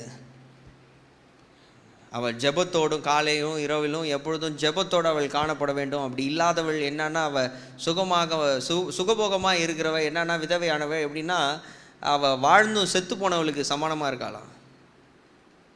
கவனிக்கிறீங்களா? ஆமாம். அப்போ அதை எழுதிட்டு தான் அடுத்தது இதை சொல்கிறாரு. என்ன சொல்கிறாருன்னா, அப்போ வீட்டில் ஒரு வயதான ஒரு தாய் இருக்கிறாங்க, வயதானவர்கள் இருக்கிறாங்க குடும்பத்தில்னா, அவங்கள பராமரிக்கிற தன்மை, அவர்களுடைய தேவைகளை அறிந்து போஷிக்கிற தன்மை. கவனிக்கிறீங்களா நான் சொல்கிறது? எப்படின்னா போன்னு விட்டுறது இல்லை. அதை சொல்லி தான் இது சொல்லப்படுது. இதை சொல்கிறாரு. அப்போ தன் சொந்த ஜனத்தன்னா தன்னுடைய வீட்டுக்கு அவன் போஷிப்பாக இருக்க வேண்டும். He should provide for his. இதெல்லாம் ஆண் மகனுக்கு தேவன் கொடுத்துருக்கிற பங்குகள். இங்கே வாசிக்கிறோம் பாருங்க, சங்கீதம் 128:3 அடுத்தது வாசிக்கிறோம், உன் மனைவி உன் வீட்டோரங்களில் கனித்தரும் திராட்சை கொடியை போல் இருக்கிறாள். திராட்சை கொடி அப்படின்னும் போது என்னன்னு கேட்டிங்கன்னா, ஏன் ஆண்டவர் இதை சொல்லியிருக்கிறாருன்னா, திராட்சை கொடியினுடைய பங்கு. எத்தனை பேர் திராட்சை கொடி பார்த்துருக்கீங்க? அது செடி இல்லை, கொடி. செடிக்கும் கொடிக்கும் என்ன வித்தியாசம் சொல்லுங்களேன்? செடின்றது தன்னால் பூமியில் வச்சிங்கன்னா அப்படியே வளர்ந்துடும். கொடி அப்படி இல்லை, அது படர்ந்து அதுக்கு ஏதாகிலும் ஒரு என்ன வேணும், படர்றதுக்கு ஒரு இடம் வேண்டும். நிலமோ இல்லை சுவரோ இல்லை ஒரு கட்டையோ ஏதாகிலும் ஒன்று இருந்ததுன்னா அதை சுற்றிலும் அதை சார்ந்து படர்ந்து விடும். அப்போ ஒரு மனைவின்னும் போது அவளுடைய குணாதிசயம் எப்படின்னு கேட்டால், தன் கணவனை சார்ந்தவளாய், தன் கணவனை சார்ந்து படர்ந்தவளாய். எத்தனை பேருக்கு நான் சொல்கிறது புரியுதுங்க? அதனால தான் வசனம் சொல்லுது, மனைவியானவள் தன் கணவனுக்கு எப்படி இருக்கிறாளா? கிரீடமாக இருக்கிறாள். கிரீடம் அப்படின்னும் போது அப்போ தலை மேலே இருக்கிற தன்மை ஒன்று. இன்னொன்று என்னன்னா, அந்த கிரீடம் அவனுக்கு நினைப்பூட்டுகிற தன்மையை அல்லாமல் அவனை திருப்புகிறதில்லை. கிரீடம் நீ இந்த பக்கம் திரும்ப அந்த பக்கம் திரும்பன்னு திருப்பாது. கிரீடம் என்னன்னா ஞாபகப்படுத்தி கொண்டே இருக்கும் அவன் தலையில், நீ சாதாரண மனுஷன் இல்லை, நீ ராஜா. நான் சொல்கிறது புரியுதா? உன் தகுதி என்னவென்பதை ஞாபகப்படுத்துகிறதாய், நீ தேவனுடைய பிள்ளை என்பதை ஞாபகப்படுத்துகிறவளாய் அவள் காணப்பட வேண்டும். She should stand by his decisions. அவன் எடுக்கிற முடிவுகள் அவனுடைய முடிவுகளாக இருக்காது. அதுதான் கர்த்தரால் நடத்தப்படுகிற தன்மை. அவன் தேவன் சொல்கிறத தான் முடிவாக எடுப்பான். கேட்குறீங்களா? ஏன்னா தேவன் தான் அவனுக்கு தலையாக இருக்கிறார். அவன் தேவன் சொல்லுகிறதுக்கு கீழ்ப்படுகிறதுனாலே இவள் அவனை சார்ந்தவளாய் இருப்பாள். படர்ந்து இருக்கிற தன்மை, கிளிங்கிங். அந்த வார்த்தை பேர் என்னன்னா கிளிங்கிங். கிளிங்கிங்னா இணைந்து படர்ந்து. பார்த்துருக்கீங்களா? அந்த கொடிகளை பார்த்துருக்குறீங்களா? they will creep and they will, அது பார்த்தீங்கன்னா அந்த வேர்லாம் கூட பார்த்தீங்கன்னா எங்கே இருக்கும் சில கொடிகளில்? இந்த மணி பிளான்ட் பார்த்துருக்கீங்களா? மணி பிளான்ட்னு ஒன்று வைப்பாங்க. வச்சிங்கன்னு வச்சுக்கோங்க, மரத்துக்கு கீழெல்லாம் எங்கன்னா வச்சிட்டிங்கன்னா அந்த மரத்தில் அப்படியே படர்ந்து பயங்கரமாக வந்துடும் ஃபுல்லாக. எந்த கொடியை வச்சிங்கனாலும் அந்த மரம்னா மரத்தை சுற்றி அது என்ன பண்ணும், அதை சார்ந்து அது நிற்கிறதா இருக்கும். அப்போது அதை தான் இந்த வசனம் சொல்லுது. அப்போ அவர் திராட்சை கொடியை போல் அப்படின்னா, she stands by him, she depends on him, இருப்பாள். அது மாத்திரம் இல்லை, உன் வீட்டோரங்களில் கனி தரும். சொல்லுங்க பார்க்கலாம். கனி தரும்னா பாரா. சொல்லுங்க பார்க்கலாம். பாரா பாரா சொல்லுங்களேன். பாரா அப்படின்ற வார்த்தை தான் வந்து பயன்படுத்திருக்கிற வார்த்தை எபிரேய மொழியில். ஈப்ரூவில் எபிரேய மொழியில் பாரா அப்படின்ற வார்த்தை அப்படின்னா டு பேர் ஃப்ரூட், பி ஃப்ரூட்ஃபுல். இன்னொரு அர்த்தம் இருக்குது, டு இன்க்ரீஸ், டு க்ரோ. அவனை வளர செய்கிறவளாய், அவனுக்கு இன்னும் மேன்மையை உண்டு பண்ணுகிறவளாய். ஆமேன். கவனிக்கிறீங்களா நான் சொல்கிறது? அதுதான் கிரீடம் அப்படின்றது. அவனை பலப்படுத்துகிறவளாய். எத்தனை பேருக்கு நான் சொல்கிறது புரியுதுங்க? உந்தி தள்ளுகிற தன்மை அப்படின்னா, manipulative behaviour is different from exhortation and encouragement. Manipulative behaviour அப்படின்னா என்னன்னு கேட்டால், நான் சொல்கிறத தான்டா நீ செய்யணும் அப்படின்னா, கவனிக்கிறீங்களா? அவள் எப்படி உந்தி தள்ளணும்னா, ஆண்டவருக்கு எது பிரியமோ அதை செய்யலான்னு சொல்கிறவளாய் அவள் இருக்க வேண்டும். நம்ம சபை பெண் பிள்ளைங்க அப்படி தான் இருக்கணும். ஆண் பிள்ளைங்க அதே மாதிரி கர்த்தருக்குள்ளே தான் இருக்கணும். அப்போ நீங்கள் எதிர்பார்க்கிற அந்த வாழ்க்கை துணையிலையும் நீங்கள் காண வேண்டிய குணாதிசயங்கள் இவைகள் தான். நீங்கள் தேட வேண்டிய குணாதிசயங்கள் இவைகள் தான். ஐயோ பாஸ்டர், என் குடும்பத்தில் இதெல்லாம் ஒன்றுமே இல்லையே, தெரியாமல் நான் இந்த ஆளை கட்டிக்கிட்டேன், தெரியாமல் இந்த பொம்பளையை நான் கட்டிக்கிட்டு படாத பாடுபடுறேன் அப்படின்னு இருந்தீங்கன்னா, திருப்பி சொல்கிறேன், கர்த்தருக்கு பயப்படும் போது நீ தேவனுடைய நாமத்தை அங்கே வரவழைக்கணும். பரிசுத்தாவியானவர், ஆண்டவரே நீங்கள் என்ன சொல்கிறீங்களோ அதை செய்கிறப்பா நீ ஒப்புவிக்கும் போது, நீ சொல்லும் பொழுது, ஆமேன், நீ ஒரு முடிவு எடுத்து ஆண்டவர் இது காண்பிக்கிறார், இதை செய்யலாமா, அப்படின்னு நீங்கள் ஆரம்பிக்கும் போது அது சரி என்று பார்க்கும் பொழுது தன்னால் காரியங்கள் சரியாகிறத பார்ப்பீங்க.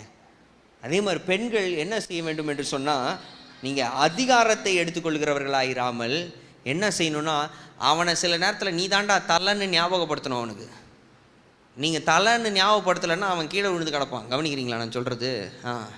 அவனை நிலை நிறுத்தணும். You have to remind him that he is the head. கர்த்தர் உன்னை இந்த குடும்பத்திற்கு தலையாய் வைத்திருக்கிறார். அதற்கேற்றால் போல் தகுதியாயிரு. தகுதியாருன்னா நீ எல்லாம் வந்து என்ன நடந்துக்கிற, நீ அசிங்கமால உனக்கு அப்படி இல்லை. ஆண்டவருக்கு எது பிரியமோ அதை செய்வோம். இது கர்த்தருக்கு பிரியம் இல்லை, இது வேணாம் நம்ம வாழ்க்கையில். நீங்கள் ஜெபம் பண்ணுங்க. கர்த்தர் உங்களுக்கு சமாதானம் கொடுத்தாருன்னா செய்யுங்க, நான் கண்டிப்பாக உங்கள் கூட நிற்கிறேன். நான் சொல்கிறது புரியுதா? நீ எப்படின்னா போ, நான் ஆண்டவருக்கு பிரியமானது தான் செய்வேன்னு அப்படி சொல்கிறவளாக இருந்தேன்னா அது வேறு மாதிரி ஆகிடும். ஒரே குடும்பத்தில் பிரிவினைகள் உண்டாயிடும். ஆண்டவர் உங்கள் கூட இருக்கிறாரு. கிறிஸ்துவுக்குள்ளே இருக்கிற குடும்பம்னா நீ இப்படி தான் பேசணும். ஆண்டவர் உங்கள் கூட இருக்கிறாரு. நீங்கள் ஜெபம் பண்ணுங்கள். ஆண்டவர் சமாதானம் கொடுத்தாருன்னா ஆண்டவர் சொல்கிற முடிவில் நம்ம நிற்போம். நான் உங்கள் கூட நிற்கிறேன், எதனால நீங்கள் எடுக்கிற முடிவு தான் அப்படின்னு நீ சொல்லும் போது வசனத்தின்படி என்னான்னு கேட்டிங்கன்னா இது பேர் தான் கணம் அப்படின்றது. அப்போது அதே தான் கணவன் ஆனவனும் என்ன செய்யணும்னு கேட்டால், ஆண்டவரே நீர் என்ன சொல்லுகிறீரோ அதன் படி நான் செய்கிறேன். அதுதான் அந்த பயம்ன்ற வார்த்தை அங்கே பயன்படுத்தப்பட்டு. கவனிக்கிறீங்களா? கர்த்தருக்கு பயப்படுற மனுஷன் அப்படின்னு இருக்கிற அந்த வசனத்தினுடைய அர்த்தமே அதுதான். Because he listens to God. தேவனுடைய சத்தத்திற்கு செவி சாய்க்கிறவன, அதான் தேவனுடைய வழிகளிலே நடக்கிறவன் அப்படின்னு போட்டிருக்கு. அப்போ நான் மட்டும் ஆம்பளையாக இருந்ததுன்னா நான் சரியாக இருந்திருப்பேன் பாஸ்டர் அப்படின்னு பெண்கள் நீங்கள் நினச்சா நீங்கள் என்ன செய்ய முடியும்னா, நீங்கள் நினைப்பூட்ட முடியும்.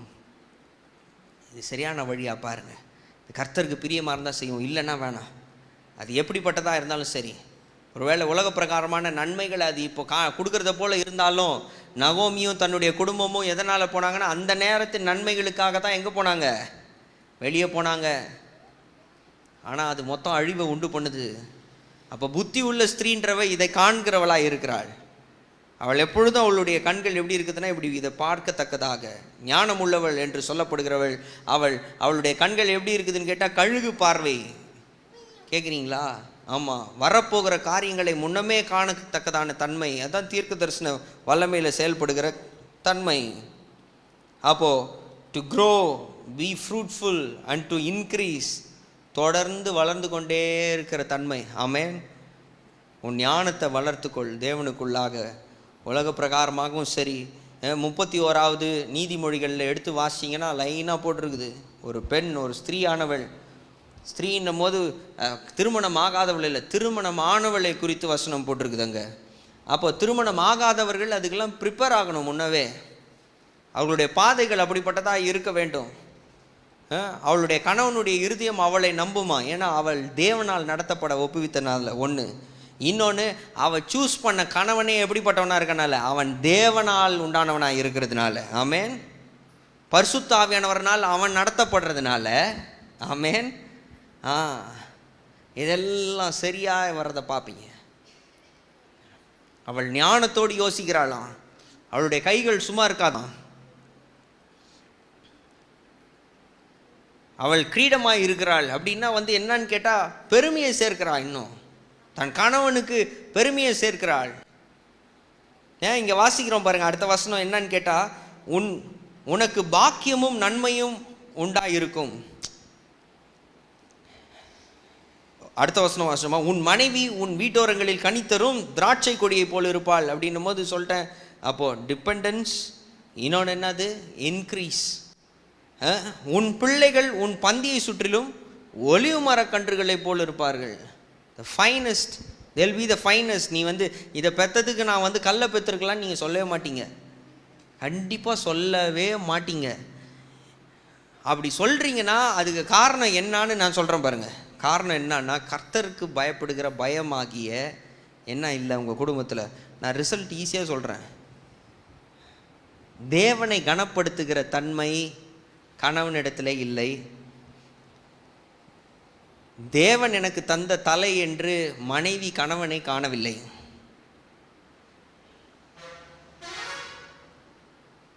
புரிஞ்சிச்சுங்களா? இதுதான் காரணம், வேற ஒன்றுமே கிடையாது.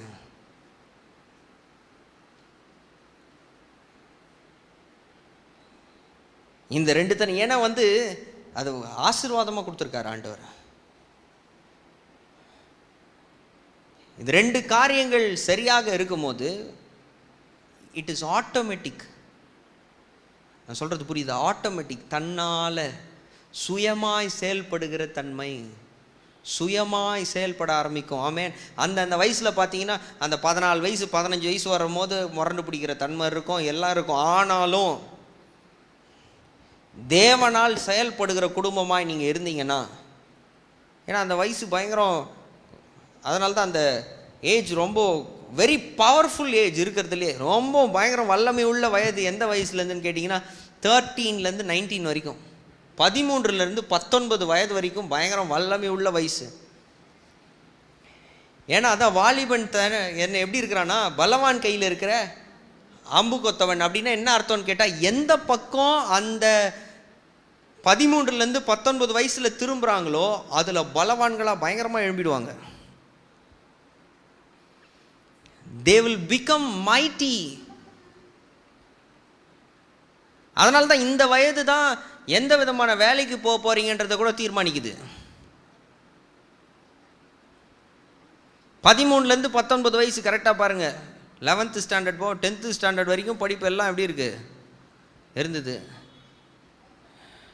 அப்படியே மாறி பாருங்கள், அந்த 15 வயசு வரும்போது, இந்த 11th ஸ்டாண்டர்ட் வரும்போது அந்த பிள்ளைங்க சூஸ் பண்ணுறாங்க என்ன படிக்கணும்னு.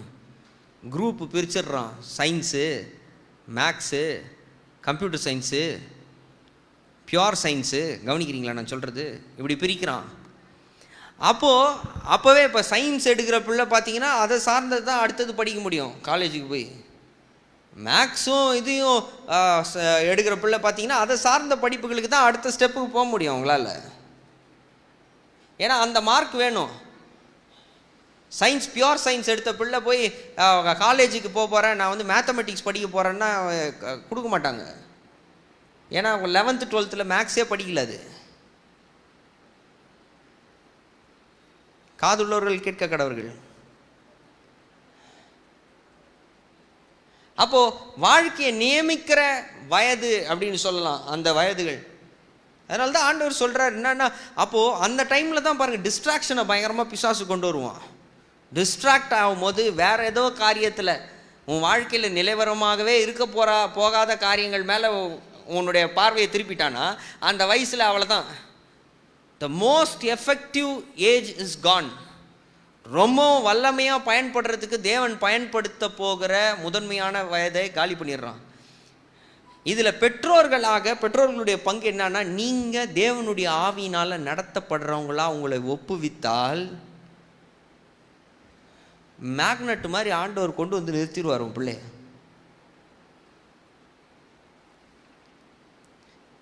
சட்டியில் இருக்கிறது தான் அகப்பைக்கு வரும்.